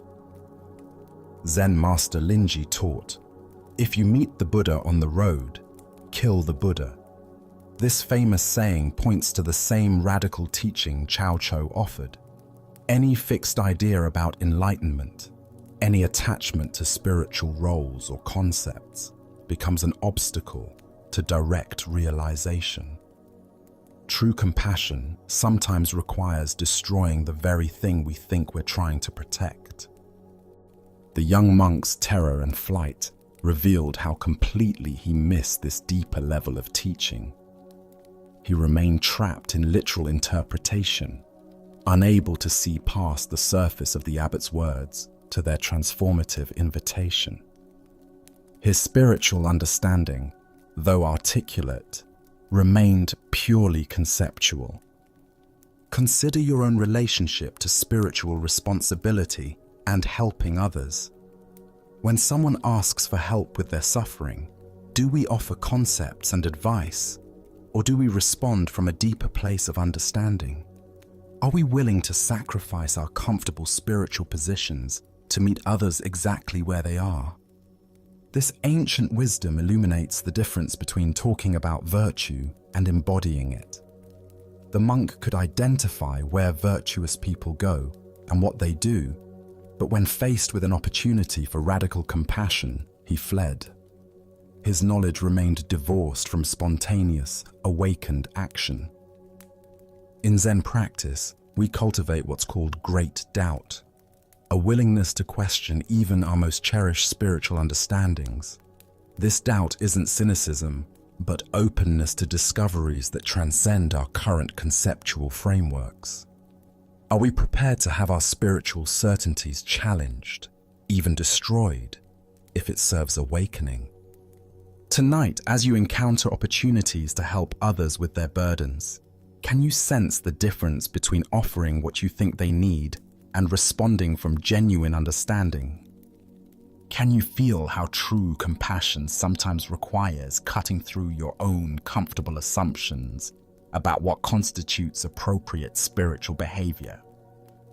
Buddha spoke of this when he said, "In caring for others, you care for yourself. In caring for yourself, you care for others." The abbot's offer to sacrifice his own head points toward this non-dual understanding. When we truly see interconnection, the boundaries between self and other, helper and helped, begin to dissolve into spontaneous, compassionate action. As we continue our journey through the wisdom of Zen Buddhism, we encounter a story about perception's power to create reality. This is the tale of the eggplant in the dark. In a mountain monastery where silence was treasured, there lived a monk renowned for strict adherence to Buddhist precepts. His devotion was unwavering, his meditation exemplary, his commitment to non-violence absolute. For years, he had walked the path with careful attention to every rule, finding comfort in structure and certainty. One moonless night, returning from evening meditation, he walked slowly along the garden path to his quarters. The darkness was complete, broken only by faint outlines of familiar landmarks. He knew this path intimately, yet tonight something felt different. Suddenly, his foot came down on something soft and yielding. The object made a distinct squishing sound that pierced the quiet like a bell. The monk froze, his heart racing as his mind conjured the most likely explanation. He had stepped on an egg-bearing frog. The realization struck like a physical blow. The first precept forbids taking life, and here he was, a dedicated practitioner, having just killed a pregnant creature. Not only had he taken one life, but potentially dozens. Horror washed over him in waves. His hands trembled as he knelt in darkness, trying to determine what happened, but the night was too black to see. His mind spun with questions and recriminations. How could he have been so careless? Was this a spiritual test he had failed catastrophically? sleep became impossible. When he finally lay down, his mind churned with guilt and self-doubt. In his dreams, hundreds of frogs appeared, their eyes accusatory, demanding justice for their fallen mother and unborn siblings. They surrounded him, voices rising in condemnation that echoed through his consciousness. The monk woke repeatedly, each time remembering anew what he believed he had done. His carefully cultivated peace was shattered, replaced by torment that grew stronger with each passing hour. He questioned not only this moment, but his entire spiritual practice. As dawn broke, painting the monastery gardens in soft golden light, the monk returned to face the reality of his actions. His steps were heavy with dread as he approached the familiar path. But when morning light revealed the truth, the monk stopped in complete astonishment. There lay not the remains of a frog, but an overripe eggplant that had fallen from the monastery garden. The purple vegetable had split open when he stepped on it, creating the squishing sound that triggered his night of anguish. In that moment of recognition, something extraordinary happened. The monk felt a sudden shift in understanding that went far beyond relief. For the first time in years of study, he truly grasped the teaching that there is no objective world. His entire night of suffering had been created not by external reality, but by his mind's interpretation of an ambiguous experience. Standing in the garden, looking at the harmless eggplant, the monk finally understood how to practice Zen. It wasn't about perfect adherence to rules or avoiding all error. It was about seeing clearly, without the distortions of assumption and mental elaboration. The Buddha once said, "We are what we think. All that we are arises with our thoughts. With our thoughts, we make the world." This teaching captures what the monk discovered. Our experience of reality is largely created by mental interpretations rather than objective circumstances. The deeper teaching here shows us how powerfully perceptions shape emotional reality. The monk's actual experience was minimal, stepping on something soft in darkness. Everything that followed was generated entirely by his mind's interpretation of that simple sensory event. Why do we construct elaborate stories from incomplete information? Our minds evolved to make rapid assessments for survival, often filling gaps with worst-case scenarios. This mental habit served our ancestors well when danger was immediate and physical, but creates unnecessary suffering when applied to modern psychological situations. Consider how often you step on metaphorical eggplants in the dark. Your friend doesn't return your text immediately, and you assume you've offended them. A colleague seems distant in a meeting, and you convince yourself they're angry about your presentation. Your partner comes home quieter than usual, and you imagine relationship problems that may exist only in your worried mind. Each scenario follows the same pattern: ambiguous sensory input, followed by mental interpretation, followed by emotional reaction to the interpretation rather than the actual event.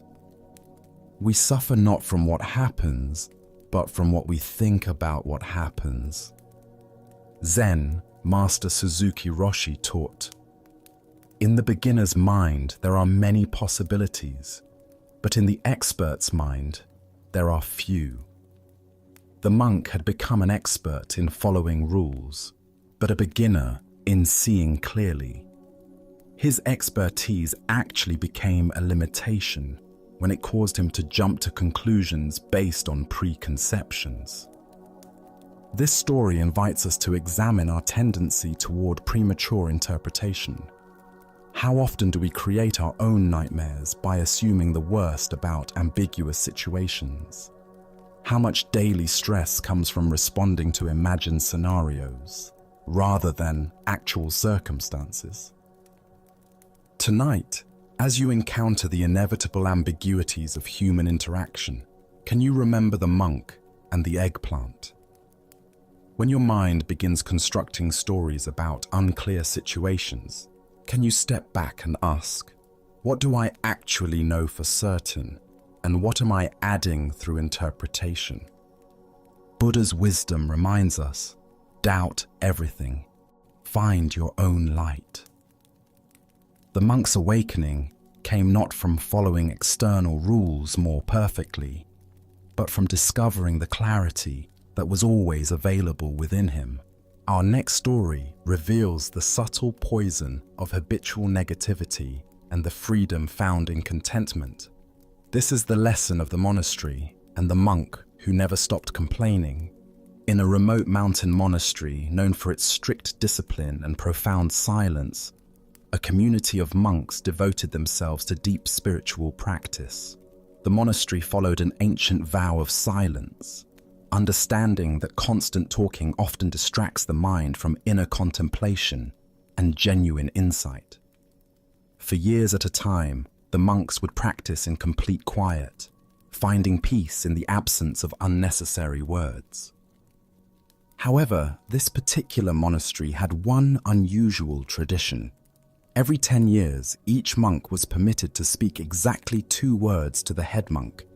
This brief allowance acknowledged that sometimes practical concerns or spiritual insights might need to be communicated, while still maintaining the essential discipline of silence that supported their contemplative practice. One young monk entered this monastery with sincere intentions and dedicated himself to the demanding schedule of meditation, work, and study. But from the very beginning, he struggled with dissatisfaction. The simple accommodations felt uncomfortable, the plain food seemed inadequate, and the rigorous schedule challenged his preferences at every turn.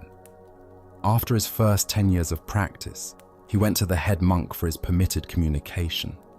The elder looked at him with kind, expectant eyes, ready to hear whatever wisdom or insight the decade of silent practice might have produced. "Bed hard," the monk said, using his 2 precious words to express his primary complaint about the sleeping arrangements. "I see," the head monk replied gently, making note of the comment, but offering no judgment or solution. The monk returned to his silent practice, but his dissatisfaction only seemed to deepen over the next decade. Instead of using the years to cultivate acceptance and inner peace, he spent his time dwelling on various discomforts and inadequacies he perceived in the monastery's provisions. His meditation became increasingly agitated as his mind rehearsed complaints he couldn't voice. When his second opportunity to speak arrived after another 10 years, he again approached the head monk. The elder greeted him with the same patient attention, curious to see how 2 more decades of practice might have influenced the monk's perspective. "Food stinks," the monk declared, using his allocated words to express his ongoing dissatisfaction with the simple vegetarian meals provided by the community. "I see," the head monk responded with unchanged equanimity, observing this second expression of complaint without surprise or criticism. Another 10 years passed, during which the monk's internal negativity continued to grow. Instead of finding freedom through spiritual practice, he had used 3 decades to perfect the art of mental complaining. His silent years were filled not with peace and insight, but with constant internal criticism of his circumstances. When his third opportunity for speech arrived, the monk appeared before the head monk with obvious agitation. 3 decades of accumulated dissatisfaction had finally reached its breaking point. "I quit," he announced emphatically, using his 2 words to express his ultimate decision to abandon the path he had never truly embraced. The head monk looked at him with a mixture of sadness and understanding. "Well, I can see why," he replied compassionately. "All you've ever done is complain." The Buddha taught, "We are what we think. All that we are arises with our thoughts. With our thoughts, we make the world." This teaching reveals how the monk's 30 years of practice had actually reinforced the very patterns that caused his suffering rather than dissolving them. Why do we sometimes use spiritual practice to perfect our dissatisfaction rather than transcend it? Zen Buddhism points to our tendency to bring our habitual mental patterns into any environment, then blame external circumstances for our internal states. The monk never truly engaged with the practice. He simply endured it while maintaining his resistance. The monastery's conditions weren't the source of the monk's suffering. His attitude toward those conditions was. Countless other monks had found peace, insight, and profound contentment in the exact same circumstances. The difference lay not in what they experienced, but in how they related to their experience. Consider your own patterns of complaint and dissatisfaction. How much of your mental energy goes toward rehearsing grievances about circumstances you cannot change? The monk spent 30 years of precious life focused on bed hardness and food quality, instead of using those same years to develop inner freedom. This story also reveals the cumulative power of our mental habits. Each day, the monk chose complaint over acceptance. He strengthened neural pathways of dissatisfaction. Over 3 decades, these patterns became so ingrained that leaving seemed like the only option, when in reality, changing his perspective had always been available. Zen master Thich Nhat Hanh taught, "Thanks to impermanence, everything is possible." The monk's tragedy was his failure to recognize that his dissatisfaction was impermanent and changeable. Instead of working with his resistance, he fed it daily for 30 years until it consumed his entire spiritual journey. The Buddha said, "Better than 1,000 hollow words is one word that brings peace." The monk's 6 words over 30 years, all complaints, brought no peace to himself or others. Meanwhile, monks who used their practice to cultivate gratitude and acceptance found profound tranquility in the same conditions. Look deeply at your own relationship with current challenges. Where are you spending years complaining about circumstances that could be transformed through a shift in perspective? What would change if you used the same mental energy currently devoted to dissatisfaction to cultivate acceptance and inner peace? Tonight, as you notice the inevitable discomforts and imperfections of daily life, can you remember the monk's wasted decades? Can you choose gratitude over complaint, acceptance over resistance, understanding that your response to circumstances shapes your experience far more than the circumstances themselves? Buddha's wisdom reminds us, happiness does not depend on what you have or who you are. It solely relies on what you think. The monastery offered every monk the same opportunity for peace and awakening. Some found it, others did not. Not because of external conditions, but because of the quality of attention they brought to those conditions. In every moment, we face the same choice the monk faced daily: to practice complaining or to practice contentment. Let us now turn to a tale about the thin boundary between heaven and hell within our own hearts. This is the story of the samurai and the gates. In feudal Japan, a battle-hardened warrior named Nobushige sought out the renowned Zen master Hakuin. The samurai's armor bore the scars of countless conflicts, and his eyes carried the weight of a man who had seen too much violence. He approached the master's simple dwelling with a question that had been burning in his mind since his last campaign. Master Hakuin, Nobushige said, bowing stiffly in his heavy armor. I have spent my life fighting for my lord, facing death countless times. Tell me truthfully, is there really a paradise and a hell awaiting us after death? Hakuin looked up from his tea, studying the warrior with penetrating eyes. Who are you to ask such a question? He inquired calmly. I am a samurai, Nobushige replied with pride, straightening his shoulders. I serve my lord with honor and have never retreated from battle. Hakuin's expression suddenly shifted to one of disdain. You, a soldier, he exclaimed with a dismissive laugh. What kind of ruler would have you as his guard? Look at yourself. Your face looks like that of a common beggar, weathered and crude.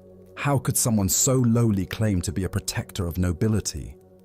The words struck Nobushige like physical blows. His face flushed red with anger, and his hand instinctively moved to the hilt of his sword. The insult to his honor was unbearable. So, you have a sword, Hakuin continued, his voice dripping with mockery. Your weapon is probably much too dull to cut off my head. I doubt you could slice through a rice paper screen, let alone defend anyone of importance.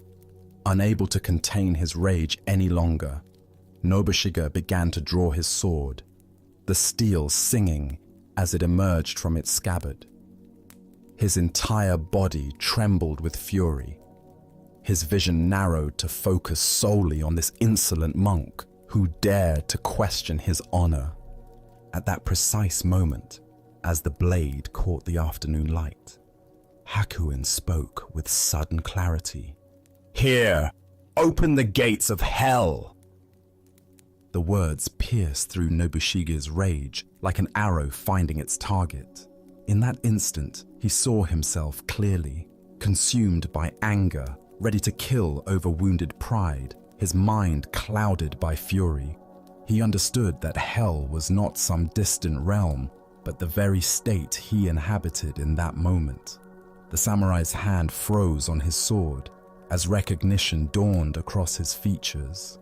Slowly, with great reverence, Nobushige sheathed his sword and bowed deeply before the master, his anger transformed into profound gratitude.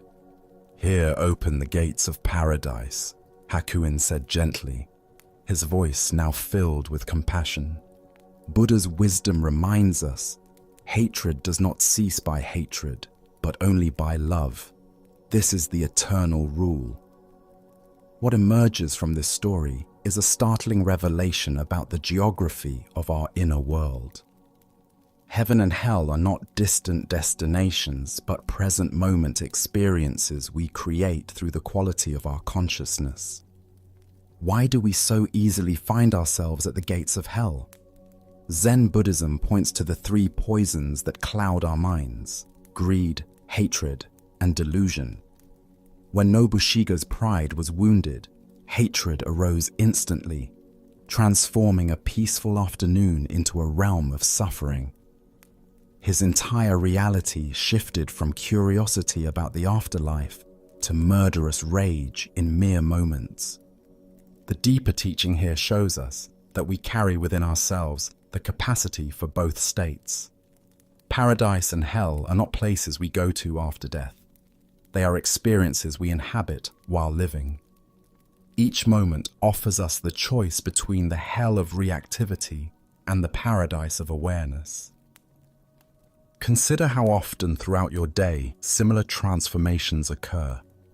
A critical email arrives, and suddenly your peaceful morning becomes a realm of anxiety and resentment. Someone cuts you off in traffic, and the spaciousness of your drive contracts into a tight knot of irritation.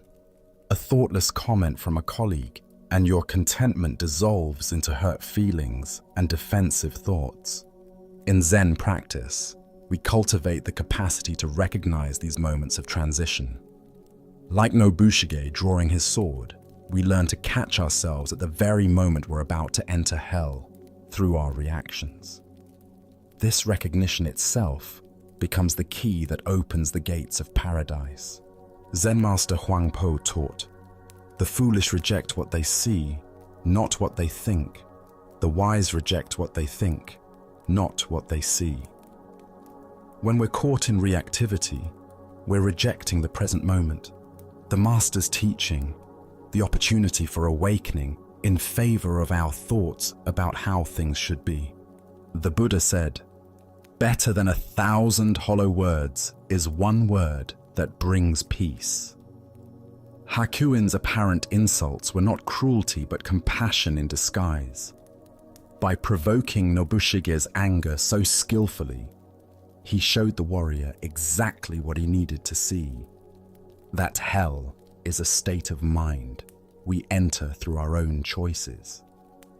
This teaching invites us to examine our own triggers. What words or situations instantly transport us to hell? Perhaps it's feeling unappreciated at work, being misunderstood by family, or facing unexpected challenges. Each of these experiences offers the same choice Nobushige faced. Will we draw our sword or recognize the teaching? Tonight, as you notice irritation arising in response to some frustration, can you remember Hakuin's lesson? Can you recognize the moment when you're about to enter hell through your reactions and instead choose the paradise of awareness? As the Buddha taught, what we think, we become. In each moment, we are either opening the gates of hell through unconscious reactivity or opening the gates of paradise through mindful presence. As we continue our journey, let us now turn to a story about acceptance and the art of contentment. This is the shepherd's wisdom. Along a dusty mountain road where wildflowers dotted the hillsides, a weary traveler encountered a shepherd tending his flock.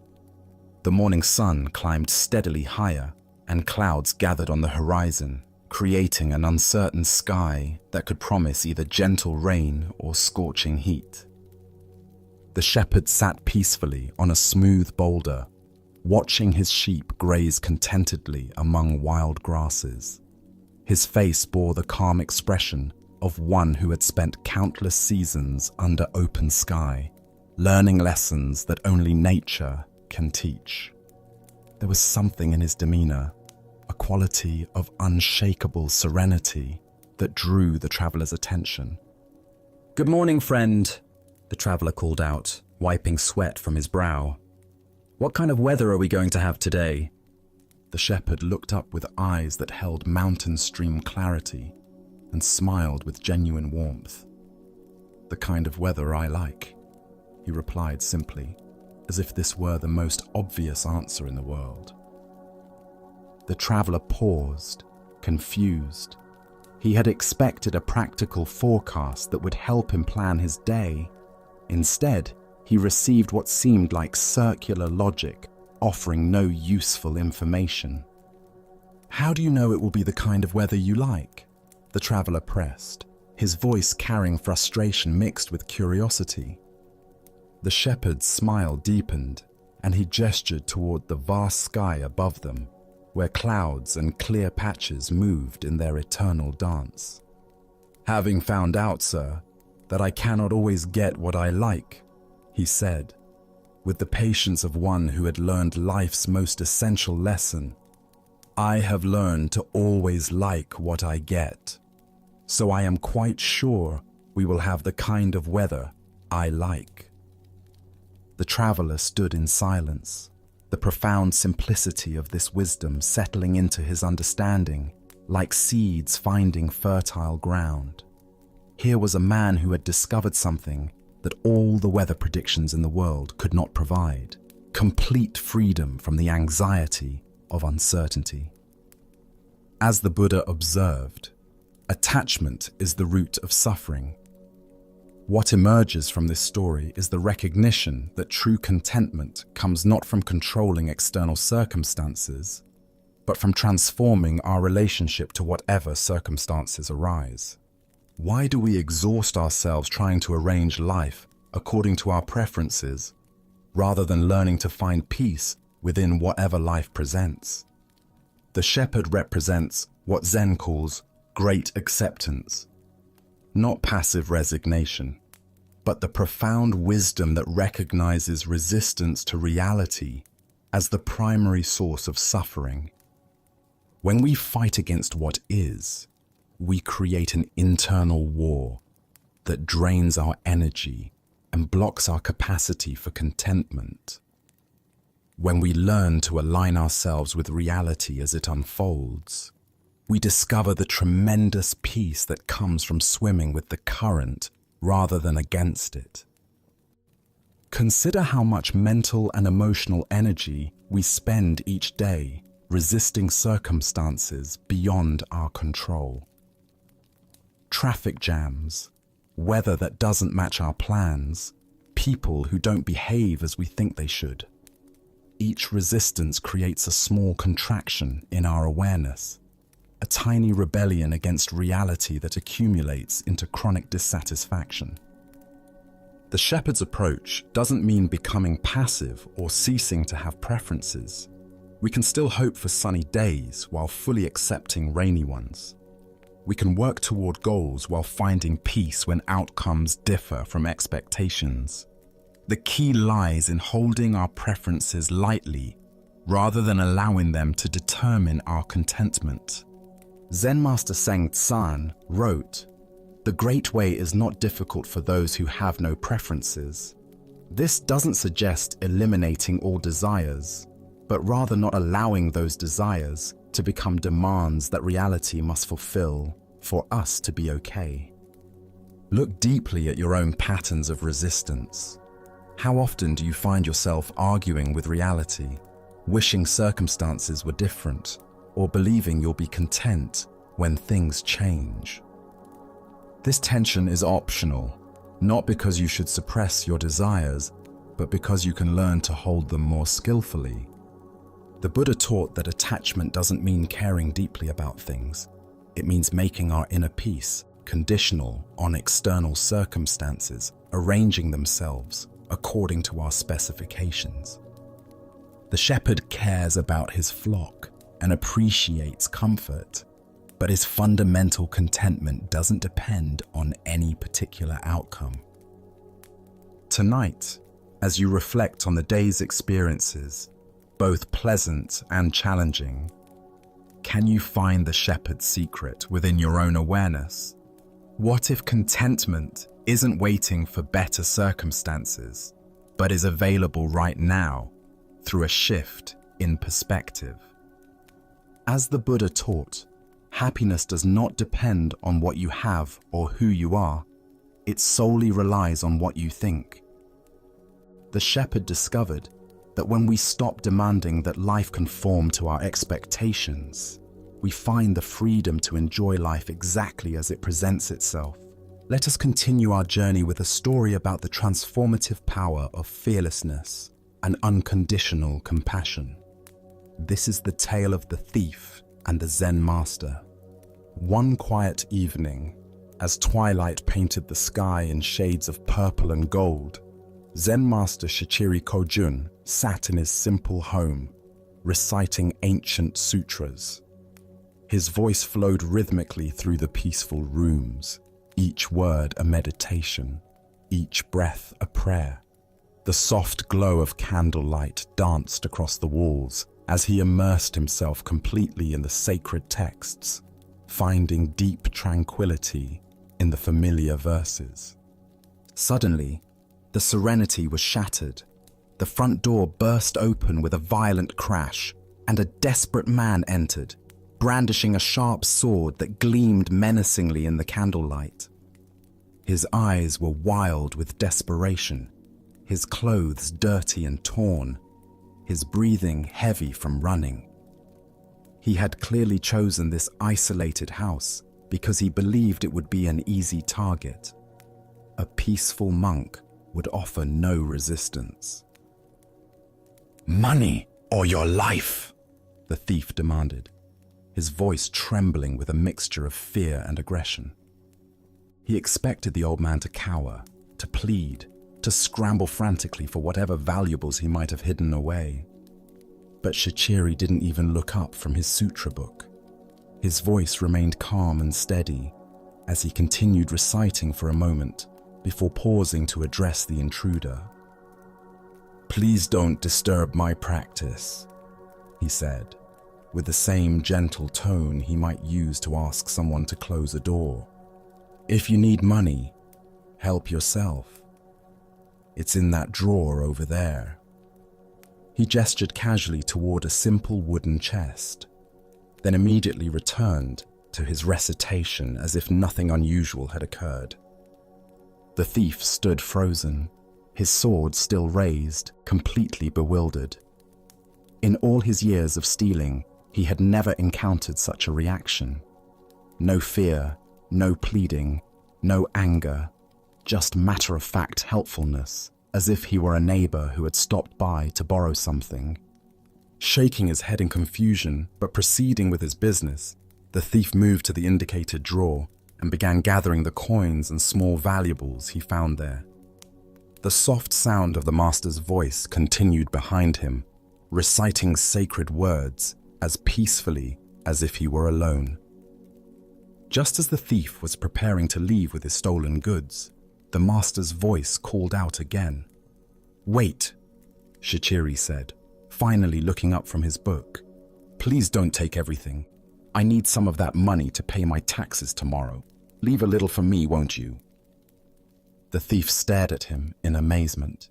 Here was a man who was being robbed, calmly negotiating the terms of his own robbery, as if they were conducting normal business. Almost without thinking, the thief returned some of the money to the drawer. As he turned to leave, certain that this strange encounter was finally over, the master's voice stopped him once more. "You took my money," Shichiri called out, his tone carrying a note of reproach. "And you didn't even thank me. That's quite rude, don't you think?" This final comment left the thief completely speechless. His sword hand began to shake. Never in his most violent encounters had he been so thoroughly unnerved. Here was a man who treated robbery as if it were a favor, who was more concerned about politeness than personal safety. Thank you," the thief stammered, and then fled into the night as quickly as his legs would carry him.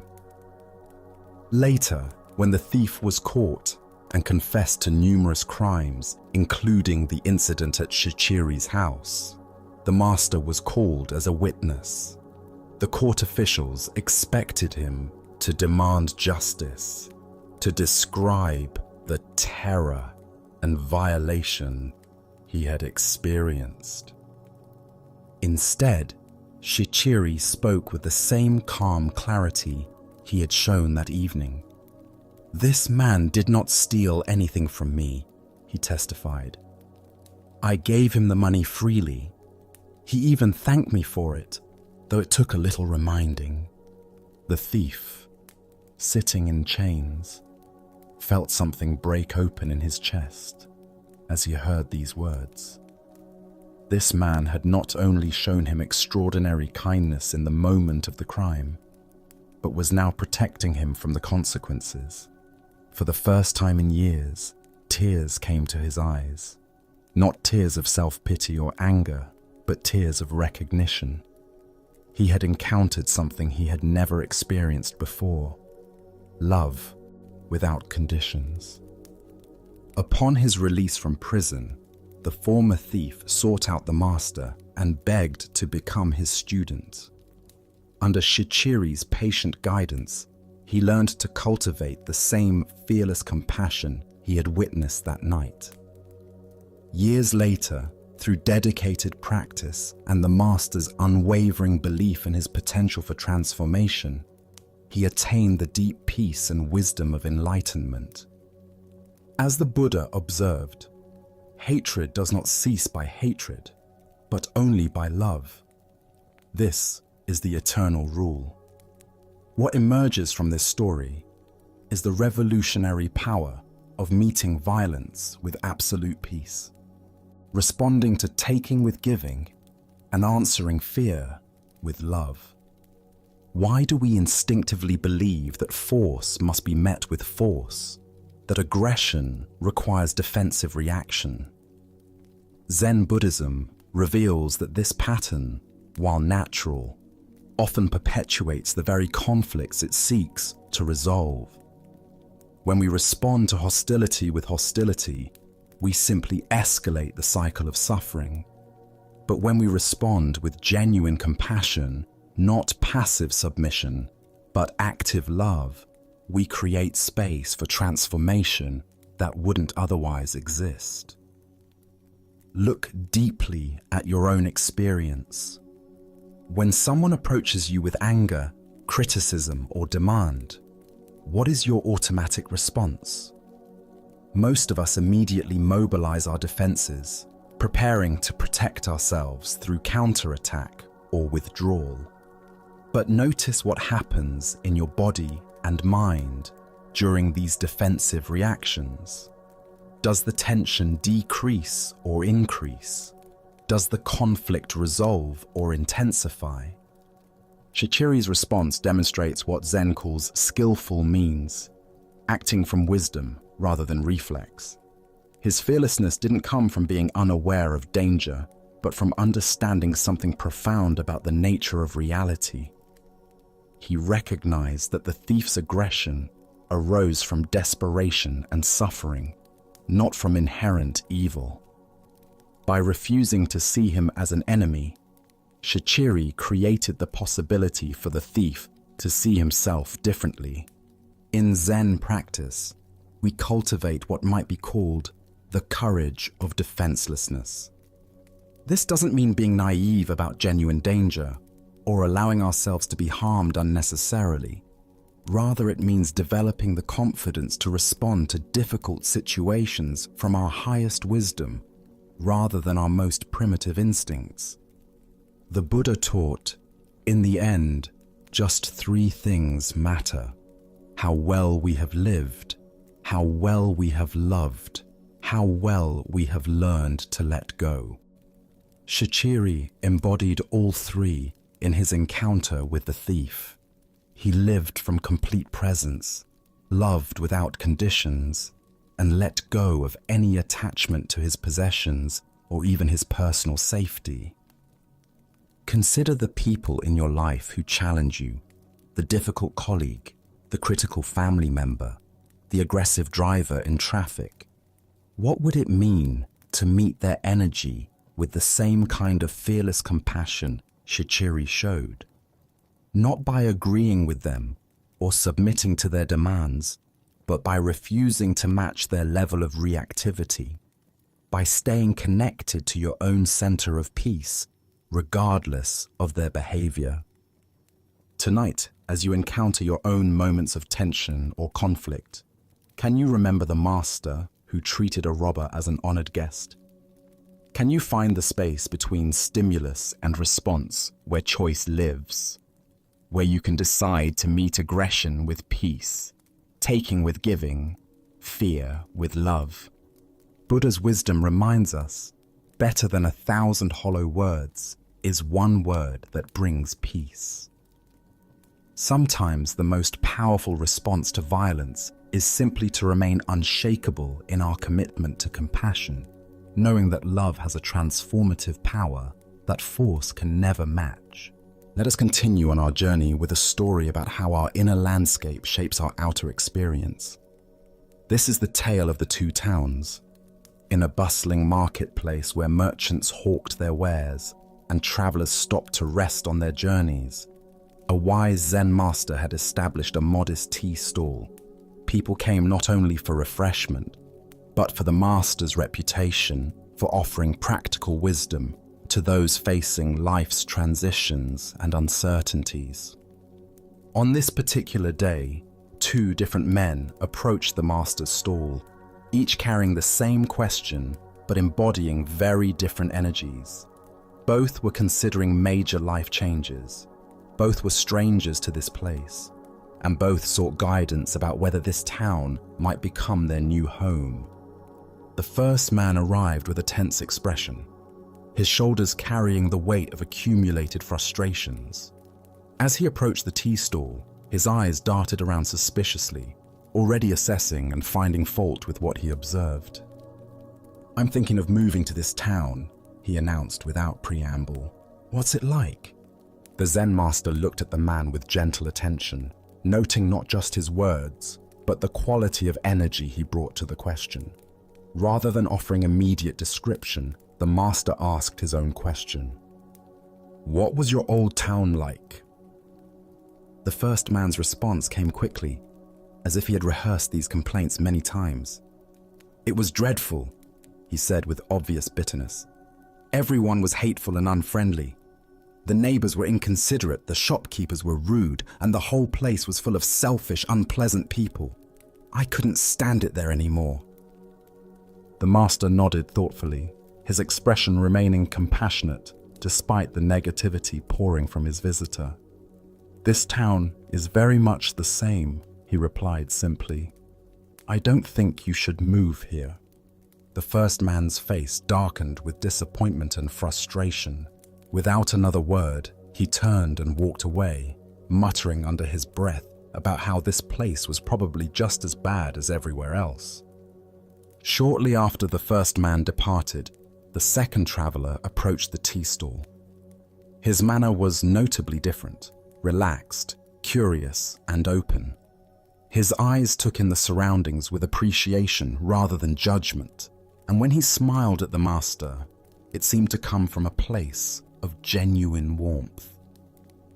"I'm thinking of moving to this town," he said cheerfully. "What's it like?" The master regarded this second visitor with the same careful attention he had given the first, again choosing to learn more before offering his assessment. "What was your old town like?" he asked. The second man's face lit up as he considered the question. "It was wonderful," he said with obvious fondness. "Everyone was so friendly and helpful. My neighbors looked out for each other. The local merchants knew everyone by name. And there was a real sense of community. I was very happy there. I'm only considering a change because I'm looking for new adventures and opportunities." The master smiled knowingly. "This town is very much the same," he told the second man. "I think you will like it here very much." The second man's face broke into a delighted grin. He thanked the master warmly and walked away with a spring in his step, already seeing possibilities and connections in his new environment. Buddha's wisdom teaches us, all that we are is the result of what we have thought. The mind is everything. What we think, we become. This ancient insight illuminates the profound truth demonstrated by the master's seemingly contradictory responses to the two travelers. Here, we discover one of the most fundamental principles of human experience. We don't see the world as it is, but as we are. The master gave identical answers to both men because he recognized that their questions revealed far more about their internal states than about their external circumstances. Why do some people find community and kindness wherever they go, while others encounter hostility and disappointment in the same environments? Buddhist psychology explains that our perceptual filters, shaped by our habitual mental patterns, literally create our experienced reality. We notice evidence that confirms our existing beliefs while filtering out information that contradicts them. The first man carried what modern psychology might call a negative attribution bias, the tendency to interpret ambiguous situations in the most negative possible way. His mind was like a magnet for negative experiences, not because the world was inherently hostile, but because that's what he was conditioned to see. The second man demonstrated the opposite pattern, a generous attribution style that assumed the best in others and looked for positive connections. His mind was attuned to kindness and possibility. Consider how this plays out in daily life. Two people can work in the same office and have completely different experiences. One sees politics, competition, and dysfunction everywhere, The other finds mentorship, collaboration, and growth opportunities in the same environment. This doesn't mean that objective conditions don't matter, or that all experiences are equally positive. Rather, it points to the enormous influence our mental habits have on shaping our lived reality. As Zen teacher Jon Kabat-Zinn says, "Wherever you go, there you are." We carry our internal weather with us, and it colors everything we encounter.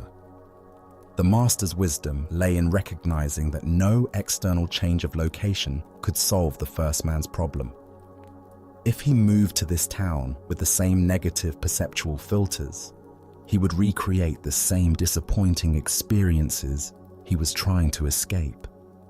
This insight has profound implications for how we approach life changes and problem solving. Often, when we're unhappy with our circumstances, our first instinct is to change the external conditions. But if we don't address the internal patterns that created our dissatisfaction, we simply recreate similar problems in new settings.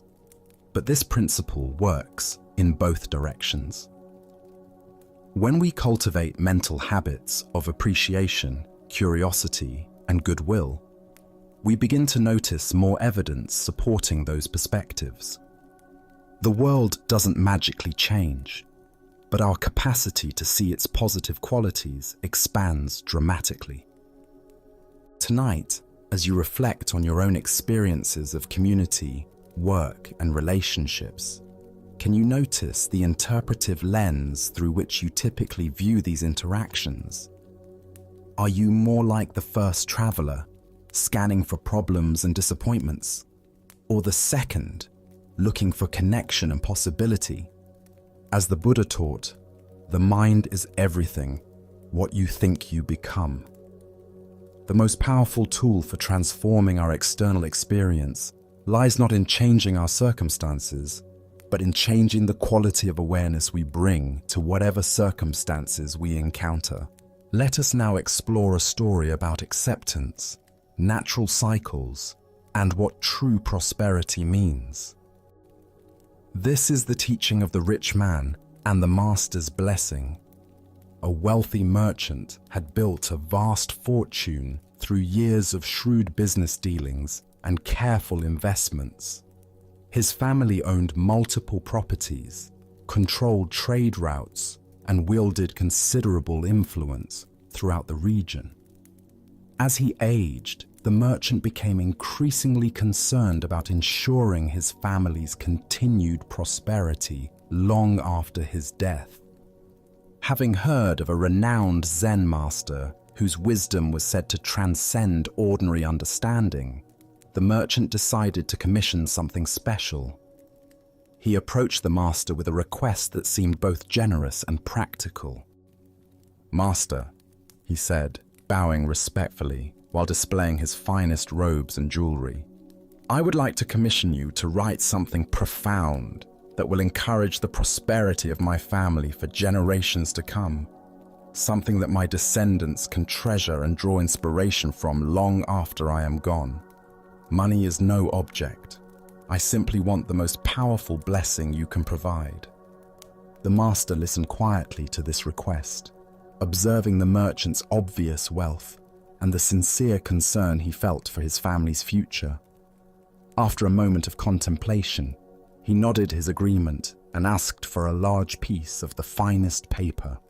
The merchant watched eagerly as the master prepared his brush and ink with ceremonial care. He expected elaborate calligraphy, perhaps ancient wisdom about accumulating wealth, or powerful mantras that would ensure his family's continued success in business and life. The master's reputation suggested that whatever he wrote would be both beautiful and profound. With simple, elegant strokes, the master wrote just 7 words. Father dies, son dies, grandson dies. When the merchant read what had been written, his face flushed red with anger and disbelief. This was not at all what he had expected or requested. "Master!" he exclaimed, his voice rising with indignation. "I asked you to write something that would bring happiness and prosperity to my family for generations. Instead, you give me this depressing message about death. Why do you give me something so depressing like this?" The master looked at him with calm, compassionate eyes and began to explain the deeper meaning behind what might appear to be a morbid prediction. "Consider carefully what I have written," the master said gently. "If your son should die before you, this would bring unbearable grief to your family. Parents are not meant to outlive their children. Such loss creates a wound that never fully heals. If your grandson should die before your son, this too would bring tremendous sorrow to your family and disrupt the natural flow of life." The merchant began to listen more carefully, sensing there was something deeper in the master's words than he had initially understood. "But if your family continues, generation after generation, with each death occurring in the natural order I have described, this represents the ideal course of life. This is the pattern that brings the least suffering and the greatest harmony. This natural succession, where each generation has time to live fully before passing responsibility to the next, is true happiness and genuine prosperity." As the Buddha taught, of all things, impermanence is the most sacred. This ancient wisdom illuminates why accepting the natural order of life and death creates more genuine peace than any accumulation of material wealth ever could. Why do we resist the fundamental reality that all things, including our own lives and those of our loved ones, are temporary? Zen Buddhism reveals that much of our suffering comes from fighting against impermanence rather than finding peace within its natural rhythms. The merchant's initial understanding of prosperity was limited to material accumulation, wealth, property, and influence that could be passed down through generations. But the master pointed to a deeper form of prosperity, the blessing of a family that experiences life and death in harmony with natural order rather than in tragic disruption of it. Consider how different our relationship to mortality becomes when we see death not as failure or tragedy, but as the natural conclusion of a life fully lived. The master's blessing wasn't morbid. It was recognition that the greatest gift we can wish for our families is that each generation has the opportunity to live completely before making way for the next. This teaching also reveals the limitation of trying to control the future through accumulation of resources. The merchant wanted to ensure his family's prosperity through external means, but the master suggested that true prosperity comes from accepting life's fundamental conditions rather than attempting to transcend them. In our modern context, we often measure family success by material legacy, the wealth we leave behind, the properties we pass down, the financial security we provide. But how often do we consider the emotional and spiritual legacy of a family that understands and accepts life's natural rhythms? The Buddha said, "All conditioned things are impermanent.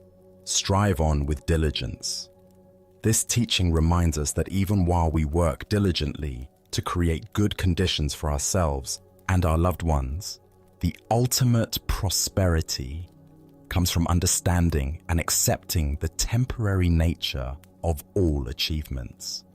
Look deeply at your own hopes and fears for your family's future. How much energy goes toward trying to control outcomes that are ultimately beyond our control? What would it mean to wish for your loved ones not immunity from life's natural processes, but wisdom and acceptance in meeting them? The master's blessing contains a profound recognition. The alternative to natural order is not preservation, but tragedy. By wishing for the normal sequence of generational transition, he was wishing for the absence of the premature deaths and disrupted cycles that create the deepest forms of suffering. Tonight, as you consider what you most hope for your family and loved ones, can you remember the Master's wisdom? Can you see that the greatest blessing might not be the avoidance of mortality, but the grace to experience it in harmony with natural order? Buddha's wisdom reminds us, better than 1,000 hollow words is one word that brings peace.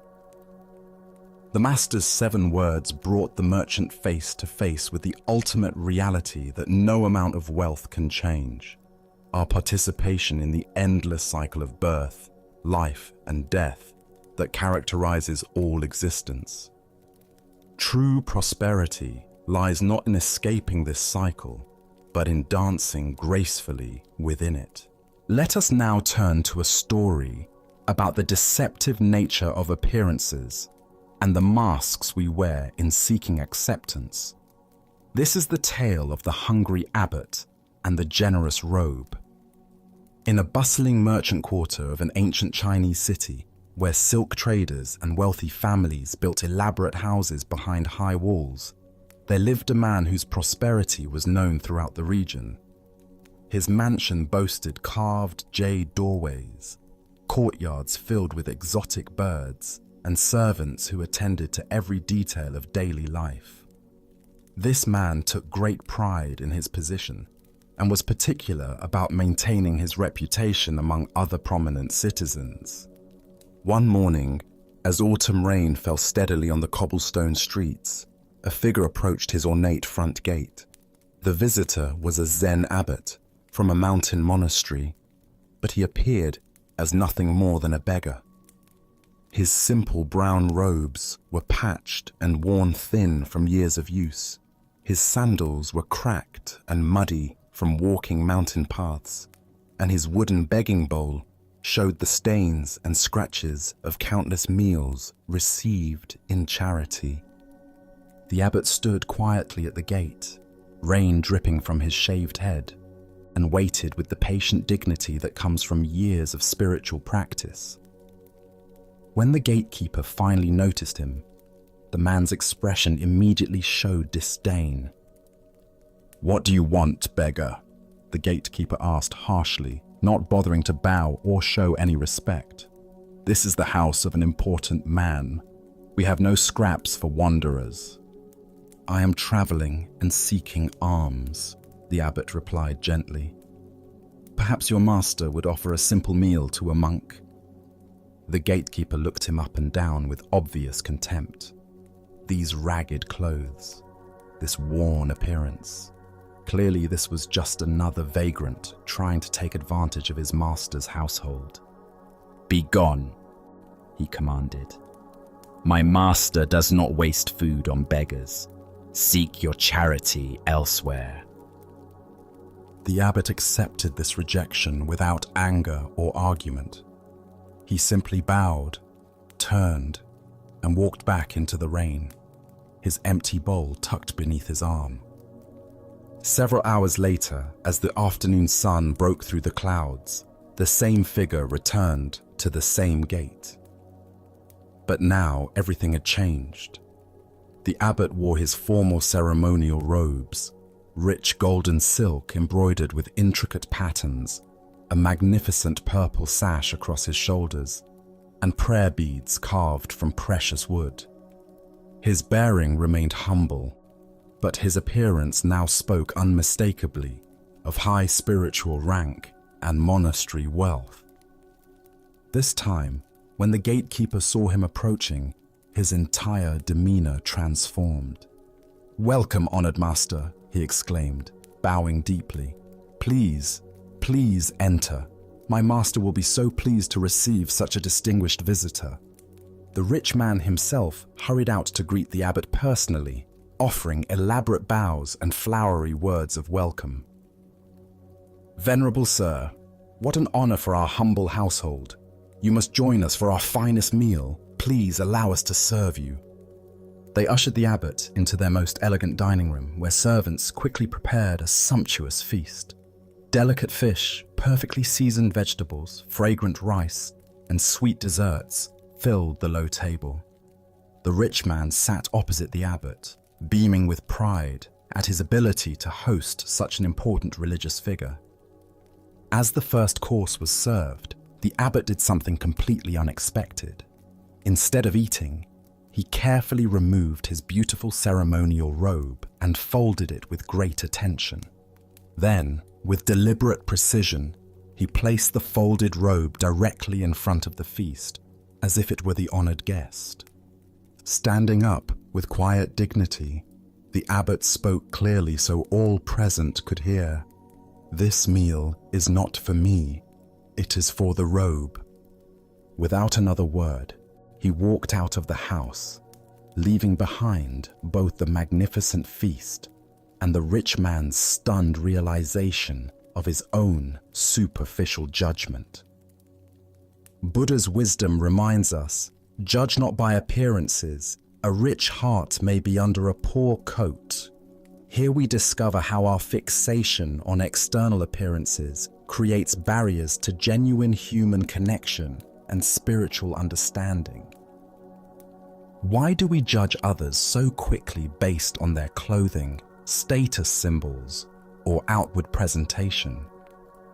Zen Buddhism points to our conditioned mind's habit of creating categories and hierarchies based on surface appearances. This mental shortcut allows us to feel we understand people without the more challenging work of seeing their true nature. The rich man's household represents a pattern we all recognize in ourselves. How differently do we treat the well-dressed stranger versus the poorly dressed one? How does our attention change when someone mentions their impressive job title versus their humble occupation? How does our respect shift when we learn someone's wealth or poverty? This ancient wisdom illuminates our tendency to project worth onto external symbols rather than recognizing the inherent dignity of every person. The abbot remained exactly the same person in both encounters. His wisdom, compassion, and spiritual realization unchanged by his clothing. Yet the household's treatment of him transformed completely, based solely on appearances. Look deeply at your own patterns of judgment. Perhaps you find yourself making assumptions about people in expensive cars versus old vehicles, designer clothes versus thrift store finds, prestigious addresses versus modest neighborhoods. Each of these judgments reveals how we've been conditioned to equate external appearance with internal worth. The story points us toward a fundamental question about authenticity. If we receive a different treatment based on our presentation, which version of ourselves is real? Are we the person in casual clothes running errands, or the person dressed professionally for important meetings? Are we the one seeking help, or the one offering it? In Zen practice, we cultivate what's called original face, the authentic self that exists beneath all roles, costumes, and presentations. This original face doesn't change whether we're wearing rags or ceremonial robes, whether others treat us with respect or dismissal. Zen Master Bankei taught, "Your original face is not born and does not die." This teaching invites us to recognize that our essential nature, our capacity for awareness, love, and wisdom remains constant, regardless of how others perceive us or how we present ourselves to the world. The abbot's teaching was not just for the rich man, but for all of us who might witness his story. By feeding the robe instead of himself, he revealed how often we relate to people's personas rather than their essence. We honor the title, the clothing, the symbols of status, while missing the actual human being present before us. Consider how this insight might transform your daily interactions. The server at your restaurant, the clerk at the store, the person asking for directions, each carries the same essential dignity as the most honored guest. The challenge is seeing past the uniforms, the circumstances, the social roles to the original face beneath. This doesn't mean we ignore practical realities or social conventions, but that we hold them more lightly. We can acknowledge someone's professional role while remembering their fundamental humanity. We can dress appropriately for occasions while knowing our worth doesn't depend on our wardrobe.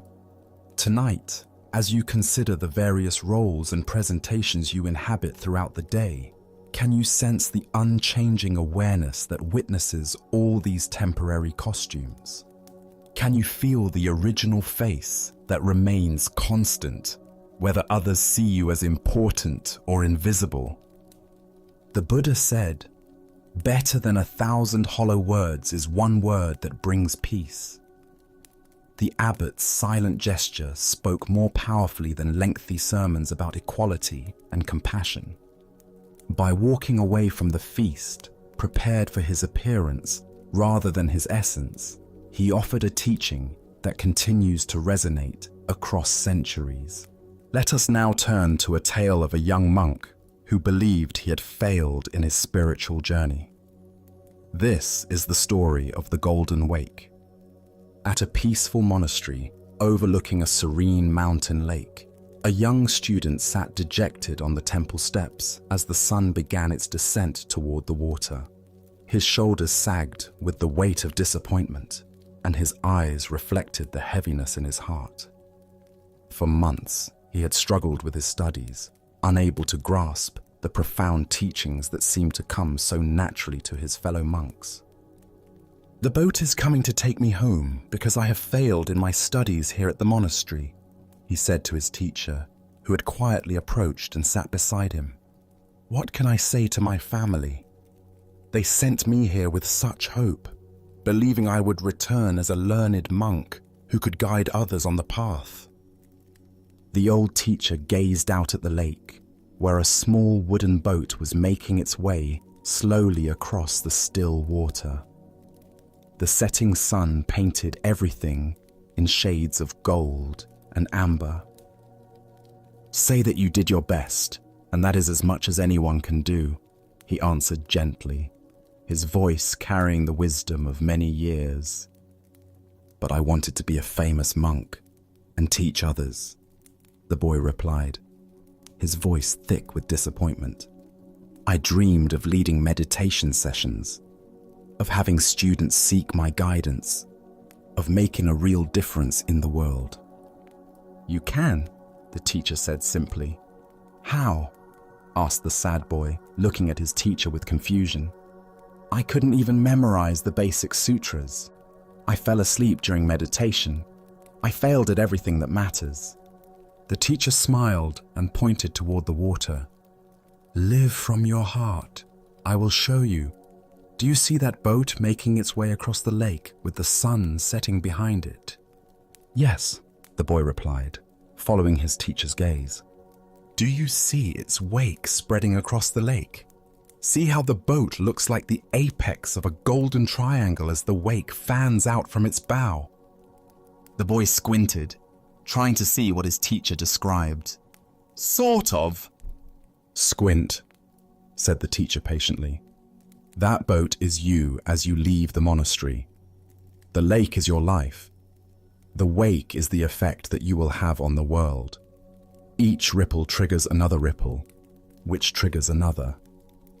By constantly striving to live as wise and loving a life as you can teach the path of love to everyone you meet simply by being yourself. A few of these people will pass on your good example to others. Thus, the expanding golden wake of good works begets other good works. Most important, notice how each ripple catches the sun and bounces its light back to heaven. The boy watched in wonder as the simple boat continued its journey, the wake indeed forming an ever-widening triangle of light upon the water. Each small wave caught the golden sunlight and reflected it back toward the sky in countless sparkling points. "Would you come home with me and explain all of this to my father?" asked the boy, hope beginning to kindle in his voice.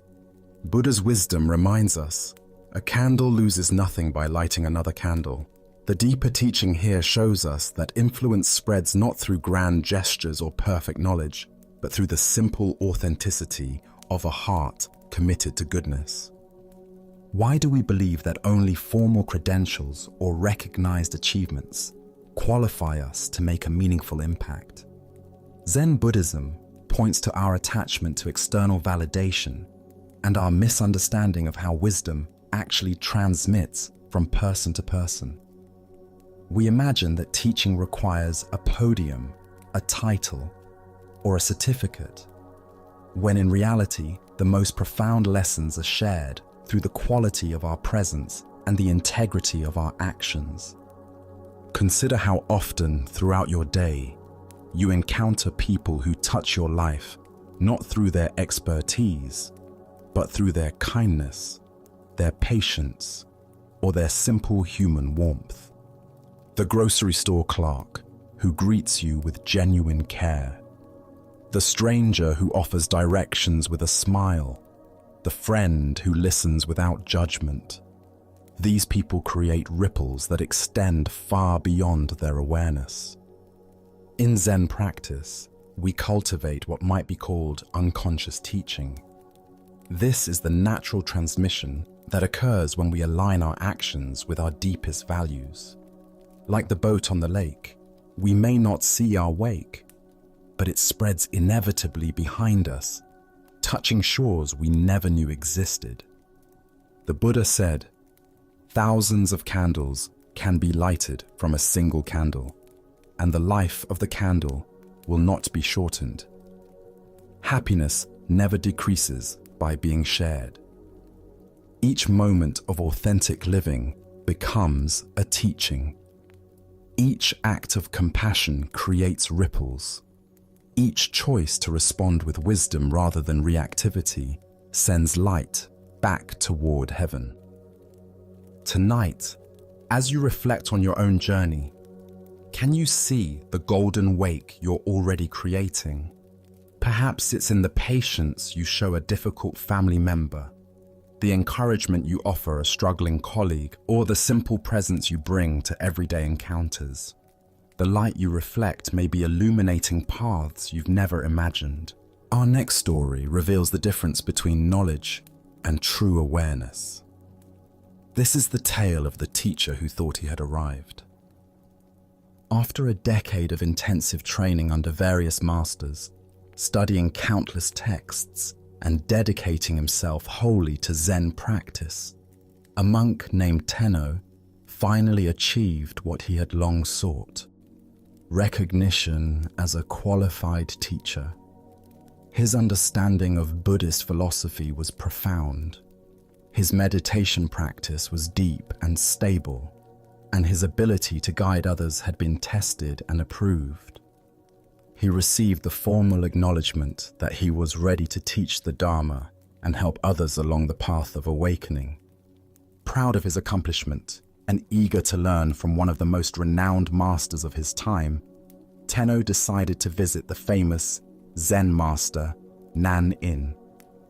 The older teacher's reputation for wisdom and insight was legendary throughout the region, and Tenno looked forward to engaging in deep Dharma discussions and perhaps receiving some final polishing of his understanding. It was a rainy day when Tenno made his pilgrimage to Nanin's temple. The roads were muddy and slippery, puddles reflected the grey sky, and the steady rainfall required him to carry an umbrella to stay dry. When he reached the temple, he carefully removed his wooden clogs and placed them on the covered porch along with his umbrella, just as custom dictated. He arranged his outer robes, composed himself properly, and entered the temple to meet the great master. Nan-in received him graciously, bowing with the respect due to a fellow teacher while maintaining the dignity of his greater experience. They sat together in the simple receiving room, and Tenno expected their conversation to focus on sophisticated points of doctrine, subtle aspects of meditation technique, or perhaps the challenges of guiding students. Instead, after the initial pleasantries, Nan-in asked what seemed like an absurdly mundane question. "I noticed you left your wooden clogs and umbrella on the porch when you entered. Tell me, did you place your umbrella to the left of your shoes or to the right?" Tenno was caught completely off guard.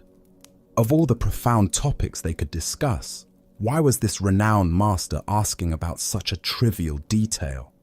He tried to recall the moment he had arranged his belongings, but realized with growing dismay that he had no idea. He had been so focused on the importance of this meeting, so preoccupied with the impressive conversation he expected to have, that he had performed the simple act of arranging his belongings in complete unconsciousness. I don't know," Tenno admitted, his voice barely above a whisper. In that moment of confession, the full implications of his ignorance became clear to him.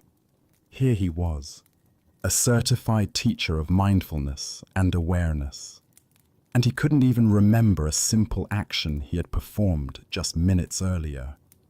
Nan-in smiled with infinite compassion, not mockery. "Then you have not yet attained full awareness," he said gently. "Someone who is truly awake pays complete attention to every moment, every action, every detail of experience. The way you arrange your belongings reflects the same quality of attention you bring to meditation, to teaching, to all of life." In that instant, Tenno's pride in his accomplishments crumbled, replaced by a humbling recognition of how much deeper his practice needed to go. He understood that true awareness isn't something you achieve once and then possess forever. It's a quality of attention that must be cultivated and maintained in every single moment, in the most ordinary activities as well as the most exalted spiritual practices. Without hesitation, Tenno requested to become Nan-in's student. For the next 10 years, he studied under the master's guidance, learning to bring the same quality of conscious attention to placing his shoes that he brought to formal meditation, to treat the arrangement of an umbrella with the same reverence he showed to sacred texts. When he finally left Nan-in's temple, he was a completely different kind of teacher, one who understood that enlightenment is not a destination, but a way of traveling, not an achievement, but a continuous practice of complete presence. As the Buddha observed, if you want to know your past, look at your present condition. If you want to know your future, look at your present actions. What emerges from this story is the recognition that true spiritual development is measured not by our peak experiences, but by the quality of attention we bring to ordinary moments. Why do we assume that enlightenment exists only in special circumstances, formal practices, or elevated states of consciousness? Zen Buddhism teaches that awakening is found precisely in our ability to be fully present for whatever is actually happening, whether it's sitting in meditation or simply placing an umbrella beside our shoes. Tenno's mistake was common among spiritual practitioners. He had developed the ability to be mindful during designated practice periods, but hadn't yet learned to extend that same quality of awareness to everyday activities. He could be present while sitting in meditation, but unconscious while performing simple tasks. This split between spiritual activities and ordinary activities is one of the most subtle traps on the path of awakening. We imagine that consciousness is something we turn on during meditation and turn off during mundane tasks. But true practice integrates awareness into every aspect of life. Consider your own daily routine. How present are you while brushing your teeth, making coffee, or putting on your shoes? Do you perform these activities with the same quality of attention you might bring to more important tasks? The gap between formal practice and informal practice often reveals where our awareness needs to deepen. Zen Master Dogen taught, "Practice and enlightenment are one." This means that the quality of consciousness we cultivate in any moment is both the path and the destination. There's no separation between developing awareness and being aware. Every moment offers a complete opportunity for awakening. Nanin's question wasn't about umbrellas and shoes. It was about whether Tenno's spiritual development had penetrated into the cellular level of his daily existence. Could he maintain the same presence while performing unconscious habits that he brought to conscious spiritual practice? The Buddha said, "Mindfulness is the path to the deathless. Heedlessness is the path to death. Those who are mindful do not die. Those who are heedless are as if dead already." True aliveness is found in complete presence, and complete presence can be cultivated in any activity, no matter how simple or mundane. Look deeply at your own relationship between formal practice and daily life. Where do you treat certain activities as worthy of attention, while others are performed on autopilot? This isn't about becoming obsessively focused on every tiny detail, but about recognizing that the same capacity for presence that serves us in meditation can transform every aspect of our lives. The paradox is that the most ordinary moments often offer the greatest opportunities for awakening. When we're sitting in formal meditation, we expect to be mindful. But when we're simply arranging our belongings or performing routine tasks, we have a chance to discover whether our practice has truly taken root or remains confined to special circumstances. In Zen temples, students are taught that washing dishes is as sacred as chanting sutras, that sweeping floors is as important as studying philosophy. This isn't because these activities are inherently special, but because the quality of consciousness we bring to any activity determines its spiritual value. Thich Nhat Hanh wrote, "Washing dishes is not only a way to have clean dishes. Washing dishes is also a way to live fully in each moment." This points to the fundamental teaching that Nanin was offering Tenno. Every action is an opportunity to practice complete presence. The master's question revealed that Tenno's decade of training had developed his capacity for awareness during designated practice periods, but hadn't yet integrated that awareness into the seamless flow of daily life.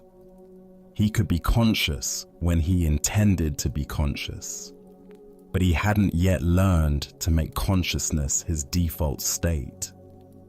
This integration is what distinguishes genuine spiritual maturity from mere spiritual knowledge. It's relatively easy to be mindful when we remember to be mindful. The deeper practice is developing the kind of natural awareness that operates whether we're thinking about it or not.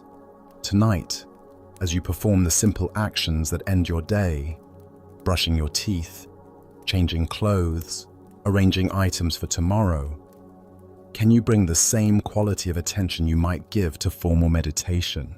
Can you discover whether your spiritual practice has penetrated into the unconscious habits that make up so much of daily life? Buddha's wisdom reminds us, every moment is a teacher and every place is a classroom. The umbrella beside the shoes was Tenno's teacher that day, revealing exactly where his practice needed to deepen.